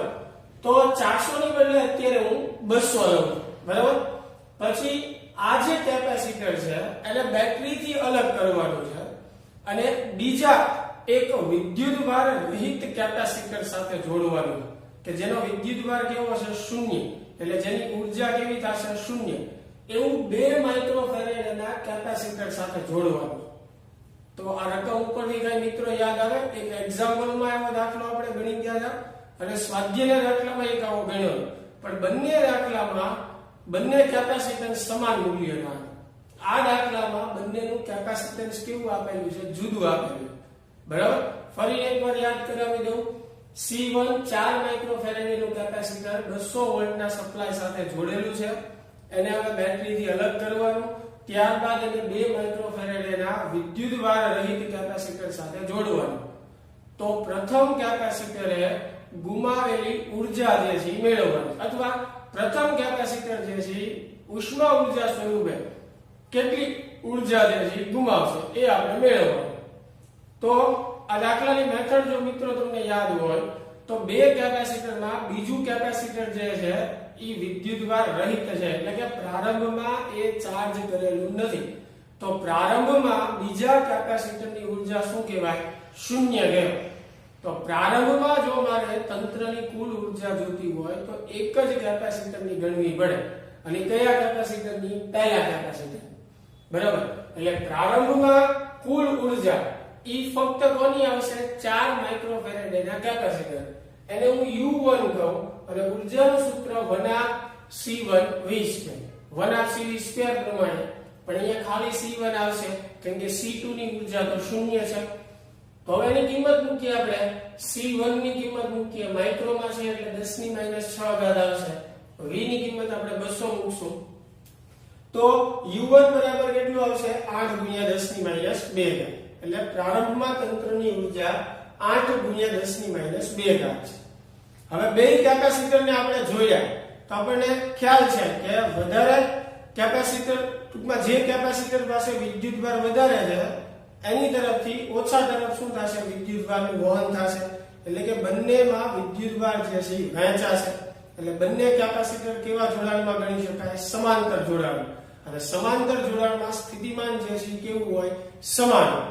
તો હવે જો મારે એનું સ્થિતિમાન મેળવવું હોય તો પહેલા મારે કુલ વિદ્યુતભારની જરૂર પડશે. હવે કુલ વિદ્યુતભારની ગણતરીમાં કેપેસિટર કયું આવશે? C1 જ આવશે. કેમ કે બીજું કેપેસિટર પર પ્રારંભમાં કોઈ વિદ્યુતભાર નથી. એટલે તંત્રનો કુલ વિદ્યુતભાર આપણે મેળવવો હોય તો Q બરાબર શું થશે? CV પ્રમાણે C1 આવશે. V એટલે આપણને આપેલું છે તો V ની કિંમત મૂકો, C1 ની કિંમત મૂકો એટલે 8×10⁻⁴ કુલમ. કેમ કે પ્રારંભમાં પહેલું કેપેસિટર જ ચાર્જ કરેલું છે એટલે એની પર વિદ્યુતભાર હશે. બીજા ઉપર તો શૂન્ય વિદ્યુતભાર છે. એટલે કુલ વિદ્યુતભાર પહેલા કેપેસિટર ઉપરથી મળશે એટલે C1 લખ્યું છે. તો કુલ વિદ્યુતભાર મળી ગયો આપણને, પ્રારંભની ઉર્જા મળી ગઈ, બરાબર? હવે બંને કેપેસિટરને જોડીએ આપણે એટલે જોડાણ પછી બંને સમાંતર જોડાણમાં ગણી શકાય. અને સમાંતર જોડાણમાં સ્થિતિમાન બંનેનું કેવું હશે? સમાન. તો બંનેનું કોમન સ્થિતિમાન મેળવવા માટે મારી પાસે સ્થિતિમાનનું સૂત્ર છે V બરાબર શું થાય? Q/C. તો Q એટલે કુલ વિદ્યુતભાર એટલે મેં મેળવ્યો પહેલા. હવે C એટલે સમતુલ્ય કેપેસિટન્સ બંનેનું, બરાબર? બંનેનું થઈને સમતુલ્ય કેપેસિટન્સ. તો V બરાબર Q/C પ્રમાણે એટલે બેયનું જે સ્થિતિમાન છે એને આપણે V પ્રાઇમ નામ આપીએ. Q/C. C એટલે ખાસ ધ્યાન રાખજો સમતુલ્ય કેપેસિટન્સ. હવે બંને સમાંતર જોડાણમાં ગણી શકાય એટલે બંનેનું સમતુલ્ય કેપેસિટન્સ 4 + 2 એટલે કેટલું થશે 6 માઇક્રોફેરેડ થશે, જે મેં અહીંયા ડાયરેક્ટ લખેલું છે, આ ખાસ ધ્યાન રાખજો બરાબર। એટલે Q આપણે મેળવેલું છે એની કિંમત C એટલે 6 માઇક્રોફેરેડ। તો આનું સાદુરૂપ આપશું તો બંનેનું કોમન સ્થિતિમાન આપણને મળશે 1.33 × 10⁻²। રેડી, -6 ઉપર આવશે એટલે પ્લસ થશે, એટલે -4 ને +6 એટલે +2 થશે, એટલે 1.33 × 10⁻²। એટલે બંને કેપેસિટરને જોડ્યા પછી બંનેનું સમાન સ્થિતિમાન એટલું થશે। ક્લિયર એટલું? હવે જુઓ, આપણે બંને કેપેસિટરને જોડી દીધા, બંનેનું સ્થિતિમાન મેળવ્યું। તો હવે જ્યારે બંને ચાર્જ થયેલા છે અમુક સમય પછી, ત્યારે તંત્રની સ્થિતિ ઊર્જા કેટલી છે, એટલે કે હવે તંત્રની અંતિમ ઊર્જા મેળવે। તો હવે બે કેપેસિટર ચાર્જ થયેલા ગણી શકાય, એટલે બેની ઊર્જાનો આપણે શું કરવો પડે, સરવાળો। પહેલા કેપેસિટરની ઊર્જા વત્તા બીજા કેપેસિટરની ઊર્જા, ઊર્જાનું સૂત્ર આપણને ખબર છે 1/2CV², પણ V હવે બંને માટે સમાન છે અને એને આપણે નામ શું આપ્યું છે, V પ્રાઇમ। તો 1/2C1V², એટલે પહેલાની ઊર્જા થઈ 1/2C2V², એટલે બીજા કેપેસિટરની ઊર્જા થઈ। હવે કુલ ઊર્જા આપણે જોતી હોય તો બંનેનો શું કરવો પડશે, સરવાળો, એટલે બેની ઊર્જાનો સરવાળો કરીએ। તો અત્યારે મિત્રો મેં અહીંયા જગ્યાના હિસાબે કિંમત મૂકીને બતાવ્યું નથી, પણ બધાની કિંમત તમે મૂકી દો, C1 ની V², તમે કોમન કાઢી લે પછી કિંમત મૂકો તો ઈઝી બનશે। એટલે કિંમત મૂકી અને સાદુરૂપ આપશો આનું તો 5.31 × 10⁻² જૂલ આવશે। એટલે હવે તંત્રની અંતિમ ઊર્જા એટલી થાય બરાબર। તો હવે ગુમાવેલી ઊર્જાની વાત કરીએ આપણે, તો સમજો કે પ્રારંભમાં તો પહેલું કેપેસિટર એક જ ચાર્જ કરેલું હતું, એની એક પાસે જ ઊર્જા હતી, બીજા કેપેસિટર પાસે તો કોઈ ઊર્જા હતી જ નહીં, એટલે બીજું કેપેસિટર તો ઊર્જા મેળવે છે, પણ પહેલું કેપેસિટર જે છે એ શું કરે છે, ઊર્જા ગુમાવે છે બરાબર। એટલે પ્રારંભમાં ખાલી 4 માઇક્રોફેરેડ એનું કેપેસિટર જ ચાર્જ કરેલું હતું, પછી આ અંતિમ સ્થિતિમાં બંને ચાર્જ થાય અને બંનેની કુલ ઊર્જા મળે, એટલે કે પહેલા કેપેસિટરની મદદથી બીજું ચાર્જ થાય એમ કહેવાય। પણ ટૂંકમાં હવે તંત્રની કુલ ઊર્જા એટલી થઈ અંતિમ સ્થિતિમાં બરાબર, આ 5.31 × 10⁻² જેવી। તો પહેલા કેપેસિટરે ગુમાવેલી ઊર્જા જો મેળવવી હોય તો પ્રારંભિક ઊર્જામાંથી અંતિમ ઊર્જા આપણે શું કરવું પડે, બાદ કરવી પડે। હવે આગળ બે દાખલા આપણે ગણી ગયા છીએ। તો હવે પ્રથમ કેપેસિટરે ગુમાવેલી ઊર્જા એટલે પ્રારંભિક ઊર્જામાંથી અંતિમ ઊર્જા બાદ કરો, એટલે 2.7 × 10⁻² જૂલ થશે બરાબર। 2.67 લખી શકાય, અહીંયા 400/3 તમે લખો અને એ પ્રમાણે સાદું વાપરો એટલે પોઈન્ટમાં 1-2 આંકડાનું વેરીએશન રહેશે, પણ એ ચાલે, બહુ જાજો ફેર પડતો નથી। મેં સીધું અહીંયા 1.33 લખ્યું છે, એટલે એ પ્રમાણે આન્સર 2.69 કે એવું આવશે, એટલે આગળ મેં ઉમેરી અને 2.7 લખ્યું, પાછળ ટેક્સ્ટબુકમાં તમને આન્સર 2.67 આવ્યો, પણ બંને આન્સર સાચા જ છે એટલે ચિંતા કરવાની જરૂર નથી। તો મિત્રો આપણે આ સ્વાધ્યાયનો 26મો દાખલો અને 27મો દાખલો ગણ્યો। 27મા દાખલાની અંદર તમને એવું સાબિત કરવાનું કીધું છે કે કેપેસિટરમાં દરેક પ્લેટ પર લાગતું બળ જે છે એ QE/2 થાય એવું સાબિત કરો, અને જે વનાફ છેદમાં જે 2 આવે છે એટલે આપણે એને વનાફ કહી શકીએ ને, એ અવયવ શું કામ આવે છે એ સમજાવવાનું છે। એટલે કે કેપેસિટરની દરેક પ્લેટ પર લાગતું બળ, એટલે એમ કહી શકો કે એક પ્લેટ વડે બીજી પ્લેટ ઉપર લાગતું બળ QE/2 થાય એવું આપણે સાબિત કરવાનું છે।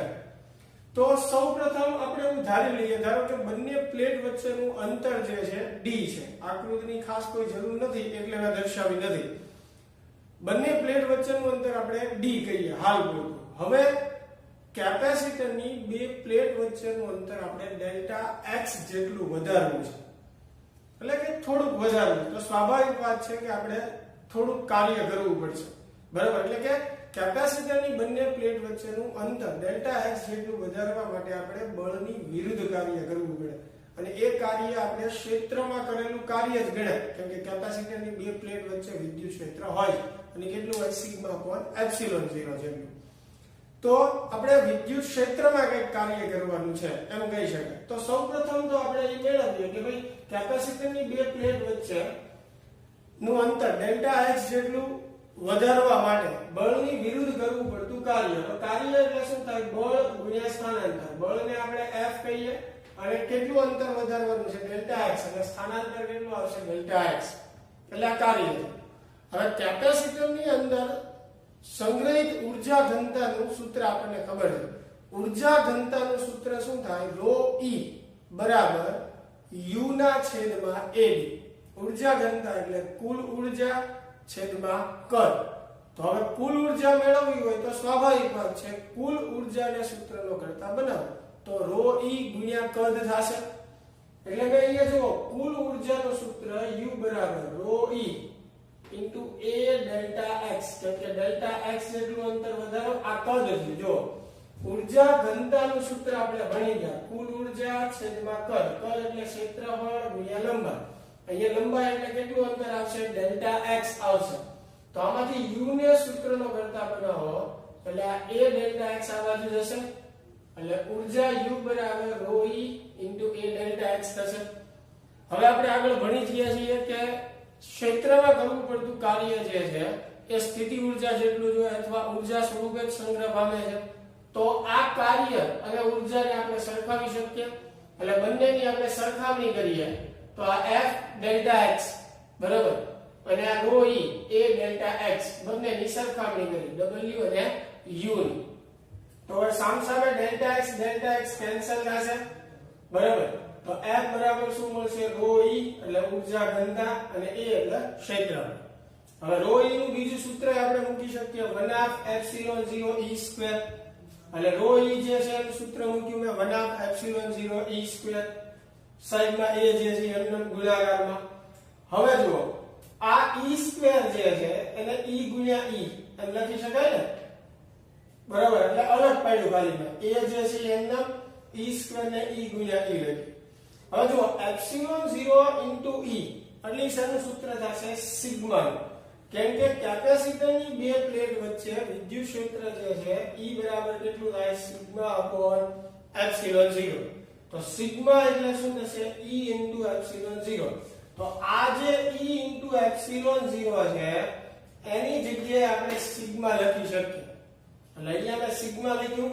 આ e into a જે છે as it is. રેડી? હવે સિગ્મા into a એટલે શું થાય? q થાય. કેમ કે જો સિગ્મા બરાબર સૂત્ર થાય q upon a વિદ્યુતભાર છેદમાં ક્ષેત્રફળ. તો q બરાબર સિગ્મા into a થાય કે નહીં? તો અહીંયા સિગ્મા into a ની જગ્યાએ આપણે શું મૂકીએ? q e જે છે as it is 1/. તો જો બળનું સૂત્ર જે છે 1/qe આવ્યું. આ સૂત્ર જે છે આમ તમે વિચારી શકો F બરાબર આ qm નામ અને e/2 આવી બરાબર. એટલે કે આ બનાવ અવયવ જે છે એ શું દર્શાવે છે? સરેરાશ વિદ્યુત ક્ષેત્ર દર્શાવે. કેપેસિટરના બહારના વિસ્તારમાં વિદ્યુત ક્ષેત્ર કેવું હોય? શૂન્ય હોય. કેપેસિટરની અંદરનું વિદ્યુત ક્ષેત્ર આપણે E કહીએ કેમ કે એની અંદર હોય છે વિદ્યુત ક્ષેત્ર અંદરના વિસ્તારમાં. બહાર કેવું હોય છે? શૂન્ય. એટલે બંનેની સરેરાશ લઈએ તો E+0/2 એટલે E/2 થાય ને. એટલે આ પદમાં જે બનાવ આવે છે બરાબર એ હકીકતમાં શું છે? E/2. અને E/2 જે છે એ શું દર્શાવે છે? સરેરાશ વિદ્યુત ક્ષેત્ર દર્શાવે. ક્લિયર? તો આજે આપણે 28મા દાખલાની વાત કરી. હવે 29મા દાખલાની વાત કરીએ તો મિત્રો એમાં એક ગોળીય કેપેસિટર આપણને આપેલું છે કે જેમાં બે સમકેન્દ્રીય ગોળાઓ આપેલા છે. જો બરાબર એક આ પહેલો ગોળો છે જે ઋણ ભારિત છે બરાબર. એવી જ રીતે આ બીજો ગોળો આપેલો છે તમને જો કે જે ધન ભારિત છે બરાબર. હવે આ જે ગોળો છે એની ત્રિજ્યા r2 છે. અંદરના ગોળાની ત્રિજ્યા r2 એની ઉપર ઋણ વિદ્યુતભાર છે બરાબર. એવી રીતે બહારનો જે ગોળો છે બરાબર એની ત્રિજ્યા r1 છે અને એની પર ધન વિદ્યુતભાર છે. હવે એ વિદ્યુતભારને આપણે કેપિટલ Q કહીએ. જેટલો અહીંયા ધન વિદ્યુતભાર એટલો જ અહીંયા ઋણ વિદ્યુતભાર બરાબર. તો સૌથી પહેલી વાત પહેલા ચેપ્ટરની અંદર આપણે ગાઉસનો નિયમ તો ભણી જ ગયા છીએ, બરાબર? એટલે એના મુદ્દા તમને ખાસ યાદ હોવા જોઈએ ગોળીય કવચ માટે. હવે આ ગોળીય કેપેસિટર માટે કેપેસિટન્સનું સૂત્ર C બરાબર 4πε0 R1R2 છેદમાં R1 R2 થાય એવું આપણે સાબિત કરવાનું છે. એટલે કે આનું કેપેસિટન્સનું સૂત્ર આપણે મેળવવાનું છે, બરાબર? તો સૌપ્રથમ તો આપણે યાદ કરી લઈએ. જો એક તો આ બહારનો વિસ્તાર જે છે, બરાબર, આ ધન અને ઋણ છે. કેપેસિટરના બહારના વિસ્તારમાં વિદ્યુત ક્ષેત્ર કેવું હોય? શૂન્ય હોય. જેમ સમાંતર પ્લેટ કેપેસિટરમાં આપણે વાત કરી હતી એવી જ રીતે આ ગોળીય કેપેસિટર છે, એટલે એના બહારના વિસ્તારમાં વિદ્યુત ક્ષેત્ર કેવું થશે? શૂન્ય. એટલે બહાર આપણે મેળવવાનું રહેતું નથી, બરાબર? એવી જ રીતે આ જે ગોળીય કવચ છે જેની ત્રિજ્યા R2 છે, તો એના અંદરના વિસ્તારમાં વિદ્યુત ક્ષેત્ર ગાઉસના નિયમ પ્રમાણે કેવું થશે? શૂન્ય. જે ગોળીય કવચમાં આપણે ભણી ગયા છે. તો આપણને વિદ્યુત ક્ષેત્ર ક્યાં મળે? તો કે આ બંને જે ગોળીય કવચ છે એના આ વચ્ચેના વિસ્તાર, ત્યાં આપણને વિદ્યુત ક્ષેત્ર મળશે જેની દિશા ધનથી ઋણ તરફ. જો આ ધન છે, આ ઋણ, એટલે ધનથી ઋણ એટલે આવી રીતે આવશે. તો આપણે મેળવવાનું છે કેપેસિટન્સ. એટલે સૌપ્રથમ આપણે ક્ષેત્ર મેળવશું. ક્ષેત્ર ઉપરથી આપણે સ્થિતિમાન મેળવશું અને સ્થિતિમાન પરથી આપણે કેપેસિટન્સ મેળવશું. તો આ અંદરના વિસ્તારમાં આપણે વિદ્યુત ક્ષેત્ર મેળવવા માટે ગાઉસની રીત પ્રમાણે અંદર ગાઉસિયન પૃષ્ઠ ધારીએ, બરાબર? કે જેનું કવચના કેન્દ્રથી અંતર જે છે કેટલું હોય? r હોય. તો આ કવચના કેન્દ્રથી r અંતરે એક ગાઉસિયન પૃષ્ઠ વિચાર રાખ. તો આ કવચ ઉપર આવેલા દરેક બિંદુ સાથે સંકળાયેલું ફ્લક્સ કેવું હોય? સમાન. ક્ષેત્રનું મૂલ્ય કેવું હોય છે? સમાન. આપણે ભણી ગયા છીએ ગાઉસના નિયમો. તો હવે ગાઉસના નિયમનો ઉપયોગ કરીએ અને આ કવચ પર આવેલા કોઈ પણ બિંદુએ આપણે વિદ્યુત ક્ષેત્ર મેળવીએ, બરાબર? ફ્લક્સ પરથી. તો ગાઉસના નિયમ પ્રમાણે સંકળાયેલું ફ્લક્સ phi બરાબર શું થશે? E * A. હવે phi ની જગ્યાએ આપણે q/ε0 લખી શકીએ. એટલે q/ε0. A એટલે ગાઉસિયન પૃષ્ઠનું ક્ષેત્રફળ. એનું ક્ષેત્રફળ કેટલું થશે? 4πr². r એટલે ગાઉસિયન પૃષ્ઠની ત્રિજ્યા. તો આમાંથી E ને સૂત્રનો કરતા બનાવો એટલે E બરાબર મળશે q/4πε0r². બરાબર? તમે 1/4πε0 ની જગ્યાએ k પણ લખી શકો એટલે kq/r² થાય, બરાબર? પછી આપણે પાછી k ની કિંમત મૂકી દેશું. અત્યારે k લખું છું એટલે 1/4πε0 ની જગ્યાએ મેં k લખ્યું. તો આ આપણને શું મળ્યું? ક્ષેત્ર મળ્યું. હવે સ્થિતિમાનનું એક સૂત્ર છે આપણી પાસે v બરાબર માઈનસ સંકલન E.dr, બરાબર? તો એ જ સૂત્રનો ઉપયોગ કરીને આપણે સ્થિતિમાન મેળવીએ. v બરાબર માઈનસ સંકલન E.dr. અહીંયા પહેલા કવચની ત્રિજ્યા r1 છે, બીજાની કેટલી છે? r2. એટલે લિમિટ આપણી આવશે r1 થી r2. કેમ કે આ બંનેના વિસ્તારમાં વચ્ચેના વિસ્તારમાં આપણને ક્ષેત્ર મળે છે. એટલે સંકલન ક્યાં આવશે? r1 થી r2. હવે e ની કિંમત મૂકીએ કે q/r². બાકી બધા સ્ટેપ એઝ ઇટ ઇઝ. હવે kq જે છે એને બહાર કાઢી લ્યો તો અંદર સંકલનની અંદર શું વધશે? 1/r² વધશે ને. kq જે છે એને બહાર લઈ લો, માઈનસ નિશાન, તો અંદર વધ્યું 1/r² અને 1/r² નું સંકલન શું થશે મિત્રો? -1/r. ઘણી વાર આપણે કરેલું છે ઓફલાઈન લેક્ચરમાં. તો 1/r² નું સંકલન -1/r. લિમિટ આપણી r1 થી r2. માઈનસ નિશાની જે છે હું બહાર કાઢી લઉં એટલે માઈનસ માઈનસ પ્લસ થઈ જશે. kq એમના. હવે સૌપ્રથમ અપર લિમિટ મૂકીએ આપણે. તો અપર લિમિટ 1/r2, r ની જગ્યાએ માઈનસ કરીને લોઅર લિમિટ એટલે 1/r1. ખાસ ધ્યાન રાખજો માઈનસ નિશાની મેં બહાર અગાઉથી જ લઈ લીધી છે એટલે માઈનસ માઈનસ પ્લસ થઈ ગયું છે. એટલે ફરીના માઈનસ નિશાની લિમિટ મૂકતી વખતે લખતા નહીં, બરાબર? હવે લસા લઈ લઈએ તો r1 આ બાજુ ગુણાશે, r2 આ બાજુ ગુણાશે, બરાબર? એટલે r1 અને r2. તો v બરાબર શું થશે? kq r1 r2 છેદમાં r1 r2. ક્લિયર? તો હવે સ્થિતિમાન આપણને મળી ગયું, એના પરથી આપણે શું મેળવવાનું છે? કેપેસિટન્સ. તો કેપેસિટન્સ નું સૂત્ર C બરાબર Q/V થાય. બરાબર, Q જે છે એમનો એઝ ઇટ ઇઝ ઉપર જે છે બરાબર. હવે V જે છે એની કિંમત મૂકીએ. V એટલે શું છે? KQ R1 - R2 છેદમાં R1 R. ટૂંકમાં છેદમાં મેં V ની કિંમત મૂકી. તો હવે જુઓ Q કેન્સલ થશે બરાબર, એટલે Q જે છે એ કેન્સલ થયું. હવે આ R1 R2 છેદનો છે અંશમાં જશે એટલે R1 R2 જે છે એ ઉપર જશે. એવી જ રીતે હું અહીંયા k ની જગ્યાએ 1/4πε0 મૂકું તો અહીંયા 4πε0 એટલે છેદનો છેદ થશે ને, એટલે એ પણ ક્યાં આવશે? ઉપર. એટલે 4πε0 પણ ઉપર આવશે R1 R2 અને છેદમાં શું થશે? જુઓ આ R1 - R2 તો વધ્યું જ ને, એટલે અહીંયા ફાઇનલી C બરાબર મળશે 4πε0 R1 R2 છેદમાં R1 - R2. તો આ જે છે એ આપણને કેપેસિટન્સ નું સૂત્ર મળ્યું. આ જે છે એ આપણે આ ગોળીય જે કેપેસિટર આપ્યું એનું કેપેસિટન્સ નું સૂત્ર સાબિત કર્યું. તો આશા છે કે મિત્રો આ તમને સમજાણું હશે. આપણે આ લેક્ચર ની અંદર 28 અને 29મો દાખલો ગયો. ને 30મો દાખલો જે છે આમ એક રીતે 29મા દાખલા ઉપરથી જ છે. એમાં તમને ગોળાકાર કેપેસિટર આપેલું છે અને બંને એના ગોળીય કવચની ત્રિજ્યા પણ તમને આપેલી છે 12 સેન્ટીમીટર અને 13 સેન્ટીમીટર. બરાબર, બહારની ત્રિજ્યા 13 સેન્ટીમીટર છે, અંદરના કવચની ત્રિજ્યા 12 સેન્ટીમીટર. એટલે આપણે R1 અને R2 એવી રીતે બહારનો ગોળો જે છે એની ત્રિજ્યાને R1 કહેશું, અંદરના ગોળાની ત્રિજ્યાને આપણે શું કહેશું? R2. અને સ્વાભાવિક વાત છે, કહેવાની જરૂર નથી, અંદરનો ગોળો જે છે એની ત્રિજ્યા ઓછી છે બરાબર. અને બહારનો ગોળો જે છે એ અર્થિંગ કરેલો છે. અર્થિંગ નો અર્થ તો તમને ખ્યાલ જ છે મિત્રો, તાર જોડી અને આપણે જમીન સાથે જોડી દઈએ એટલે અર્થિંગ કરેલું કહેવાય.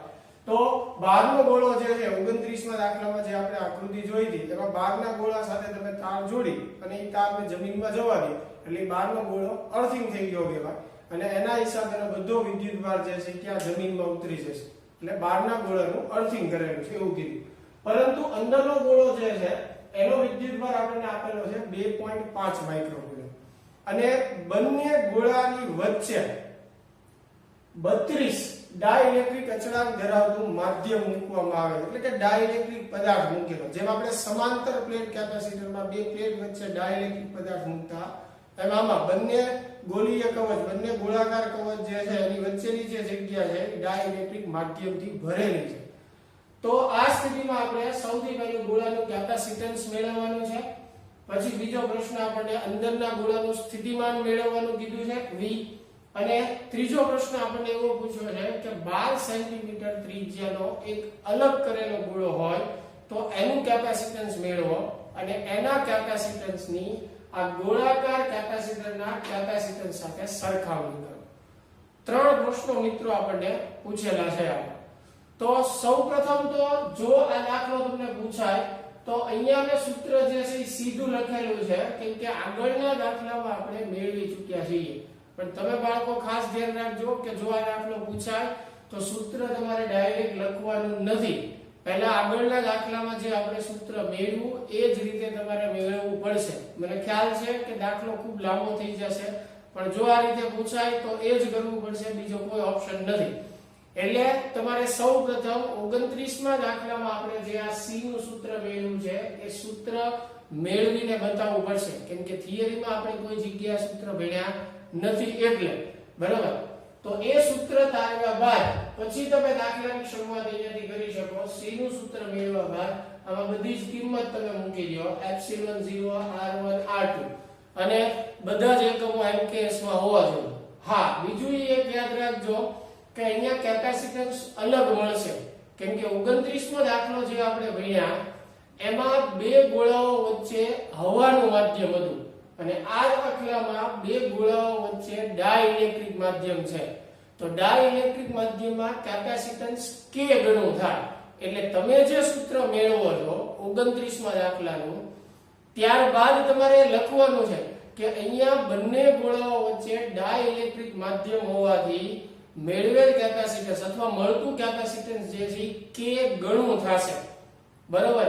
એટલે C બરાબર પછી ઈ સૂત્રને તમારે શું કરવાનું છે k વડે ગુણીને દર્શાવવાનું છે કેમ કે કેપેસિટન્સ k ગણું થશે બરાબર અથવા ઓલા દાખલામાં શરૂઆતમાં તમે લઈ લેશો તો ભી ચાલશે નહીતર તારવણી તમારે બદલવી ન હોય તો પહેલા હવાના માધ્યમ માટે તમે સૂત્રની તારવણી કરી લ્યો 29માં દાખલા પ્રમાણે અને પછી એવું કહી દો કે ભાઈ કેપેસિટન્સ k ગણું થાય એટલે C બરાબર આ સૂત્ર થશે એમ બરાબર બંને રીતે કરી શકો હવે એમાં કિંમત મૂકી દઈએ k જે છે 32 છે બાકી બધી કિંમત આપણને આપેલી છે અને સાદુરૂપ આપશો તો કેપેસિટન્સ જે છે 5.5 × 10⁻9 ફેરાડે મળશે તો પહેલો જવાબ આપણને મળ્યો કેપેસિટન્સ હવે બીજો જવાબ આપણને મેળવવાનો કીધો છે અંદરના ગોળાનું કેપેસિટન્સ અંદરના ગોળાનું સ્થિતિમાન બરાબર તો સ્થિતિમાનનું સૂત્ર V બરાબર શું થાય Q/C અંદરના ગોળાનો વિદ્યુતભાર અને કેપેસિટન્સ તંત્રનું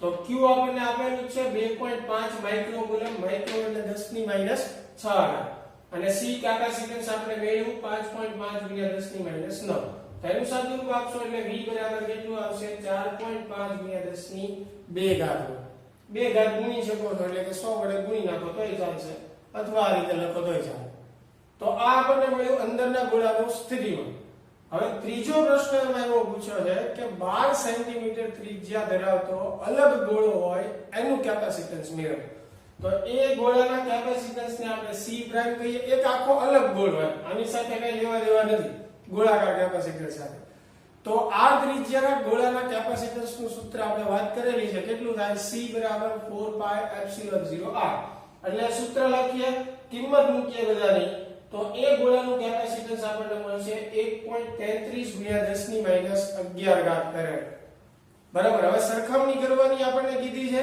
તો આપણે કહેવાનું છે કોનું કેપેસિટન્સ વધારે છે અથવા કોનું ઓછું છે તો અહીંયા જુઓ આ તંત્રનું કેપેસિટન્સ આપણે જોઈએ તો 5.5 × 10⁻9 ઘાત છે આમાં કેટલી ઘાત છે -11 તો એનો અર્થ એવો થયો કે આ કેપેસિટન્સ કરતા આ ગોળાનું કેપેસિટન્સ કેવું છે ઓછું છે છતાં બીજી રીતે સરખામણી કરીને તમારે દર્શાવવું હોય તો બંનેનો તમે ગુણોત્તર લઈને પણ દર્શાવી શકો છો કે કોનું કેપેસિટન્સ કેટલું વધારે છે અથવા કેટલું ઓછું એટલે બંનેના કેપેસિટન્સનો ગુણોત્તર પણ લઈ શકો પણ એ સીધું આપણે જોઈ શકીએ કે આ કેપેસિટન્સ કરતા આ કેપેસિટન્સ ઓછું એટલે આપણે એમ કહી શકીએ બરાબર કે આ ગોળાકાર કેપેસિટરના કેપેસિટન્સ કરતા એક ગોળાનું કેપેસિટન્સ જે છે કેવું છે ઓછું છે મૂલ્ય ક્લિયર તો મિત્રો આજે છે આપણે 30મા દાખલાની વાત કરી બરાબર હવે 32મા દાખલાની આપણે વાત કરીએ 31મો દાખલો જે છે મિત્રો થિયોરેટિકલ છે એકદમ MCQ ટાઈપ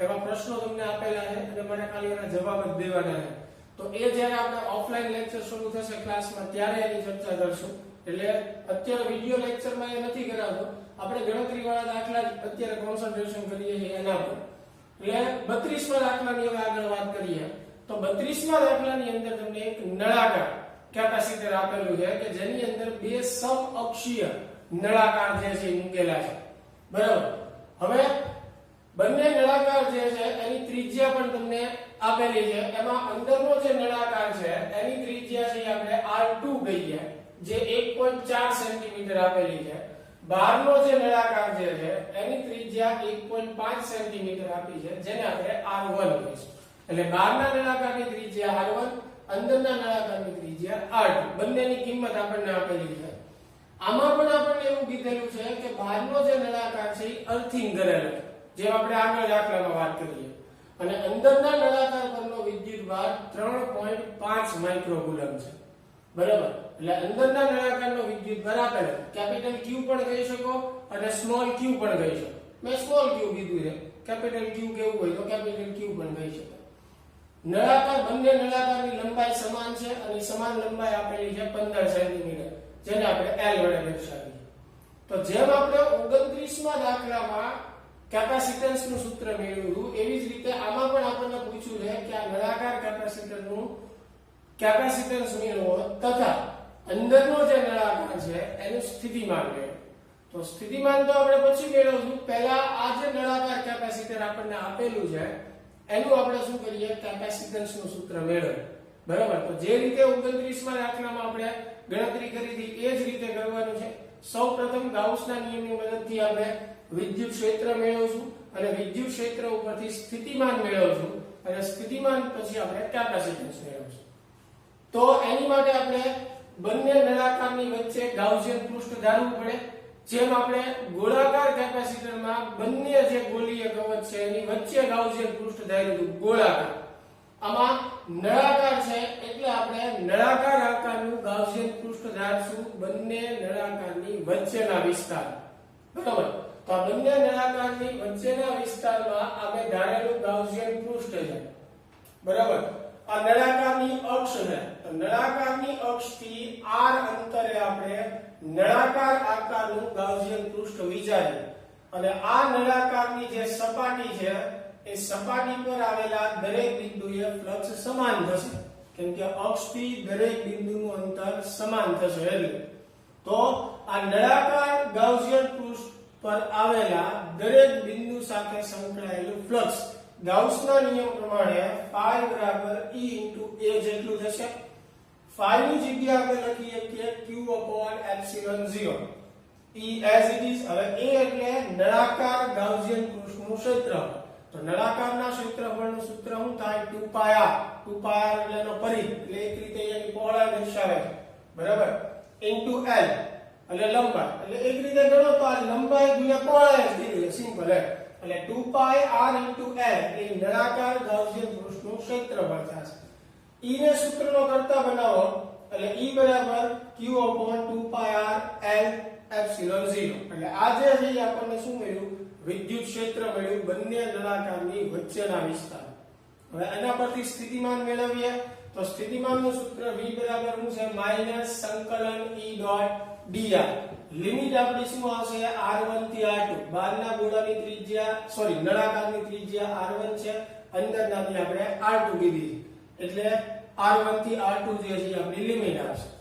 E ની કિંમત મૂકીએ જે આગળ આપણે મેળવેલી છે એ જ મેં મૂકી છે. હવે જો સંકલન કરવાનું છે વિધેય r નું છે એટલે સંકલન r વાળા પદનું થશે. બાકી અચળ પદ છે એટલે બધા અચળ પદ આપણે સંકલનની બહાર લઈ લેશું.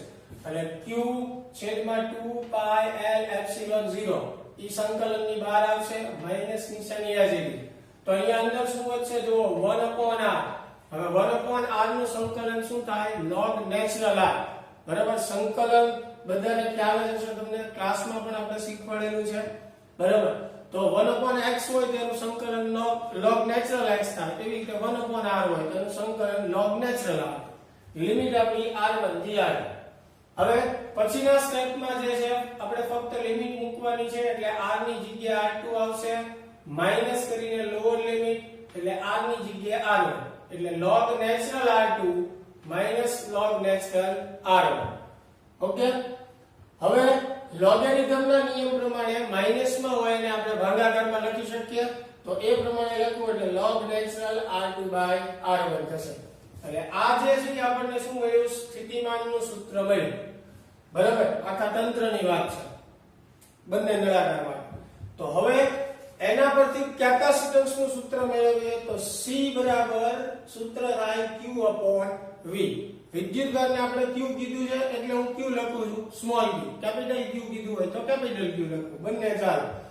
હવે V ની કિંમત મૂકીએ આપણે અહીંયા એટલે V ની જગ્યાએ આ જે ઉપર આપણે સૂત્ર મેળવેલું છે એ જ કિંમત મૂકવાની છે. તો Q કેન્સલ થશે મિત્રો. અહીંયા માઈનસ નિશાની એઝ ઇટ ઇઝ છેદનો છેદ અંશમાં જશે એટલે આ -2π L epsilon 0 અને આ log natural r2/r1 છેદમાં આવશે. બરાબર. તો આ જે છે ઈ આપણને નળાકાર કેપેસિટર માટે કેપેસિટન્સનું સૂત્ર મળ્યું. બરાબર. અહીંયા સૂત્રમાં માઈનસ આવે છે એટલે ચિંતા ન કરતા. કેપેસિટન્સ હંમેશા ધન હોય પણ આપણે કિંમત મૂકશું એટલે આન્સર ધન જ આવશે કેમ કે આપણે બહારની ત્રિજ્યા જે છે ઈ r1 કીધી છે મોટી ત્રિજ્યાને, અંદરની ત્રિજ્યા જે નાની ત્રિજ્યા છે એને r2 કીધી છે. બરાબર. હવે જુઓ 2π L epsilon 0 આ ચારેયની કિંમત તમે મૂકો. 2π એટલે 3.14 L આપણને 15 સેન્ટીમીટર આપ્યું છે એટલે એને મીટરમાં ફેરવવાનું ન ભૂલતા 0.15 મીટર. એપ્સિલોન 0 એટલે 8.85 × 10⁻12. બરાબર. તો ઉપરનાનું સાદુરૂપ આવશે 8.34 × 10⁻12 મેં થોડું સીધું લખી નાખ્યું છે કિંમત મૂક્યા વિના, છતાં તમારે ચેક કરવું હોય તો કરી લેજો, આ જ આન્સર આવશે. બરાબર. એવી રીતે નીચે જુઓ મિત્રો, આ નેચરલ લોગ છે. હવે આપણે જે લોગ ટેબલનો ઉપયોગ કરીએ એ સાદું લોગ ટેબલ છે. તો નેચરલ લોગને સાદા લોગમાં ફેરવવા માટે 2.303 વડે ગુણવું પડે, એટલે મેં 2.303 વડે ગુણી નાખ્યું. હવે r2/r1 એટલે r2/r1 તમે કરશો એટલે r2 ની કિંમત 1.4, r1 ની કિંમત 1.5 એટલે 0.9333 જેવું આવશે. એટલે તમારે log શેનો જોવાનો આવશે? 0.9333 અને એનો log આવશે -0.02997. મેં ડાયરેક્ટ અહીંયા કિંમત મૂકી દીધી છે, તમે સાદુરૂપ આપી દેજો. નો આન્સર આવતો હોય તો તમારું ધ્યાન પણ દોરજો. બરાબર. તો આ બધી કિંમત મૂક્યા પછી સાદુરૂપ આપશો તો ફાઇનલ c બરાબર તમને મળશે 1.2 × 10⁻10 ફેરેડ. તો આપણને નળાકાર કેપેસિટરનું કેપેસિટન્સ, આ તંત્રનું કેપેસિટન્સ મેળવવું એવું કીધું હતું. તો આ તંત્રનું કેપેસિટન્સ થશે c બરાબર 1.2 × 10⁻10 ફેરેડ. તો હવે બીજો જવાબ આપણે મેળવવાનો છે. આ નળાકાર કેપેસિટર જે છે એની અંદરનો જે નળાકાર છે, બરાબર, અંદરના નળાકાર માટે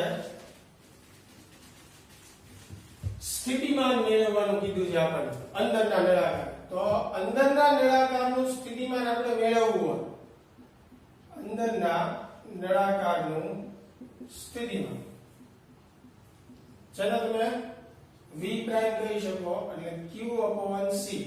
અંદરના નળાકારનો વિદ્યુતભાર કેટલો છે? 3.5 × 10⁻6 અને c જે છે કેપેસિટન્સ કેટલું છે? 1.2 × 10⁻10. તો મિત્રો આનું સાદુરૂપ તમે આપી દેજો એટલે એનો આન્સર જે છે આવી જશે, અંદરના નળાકારના સ્થિતિમાન.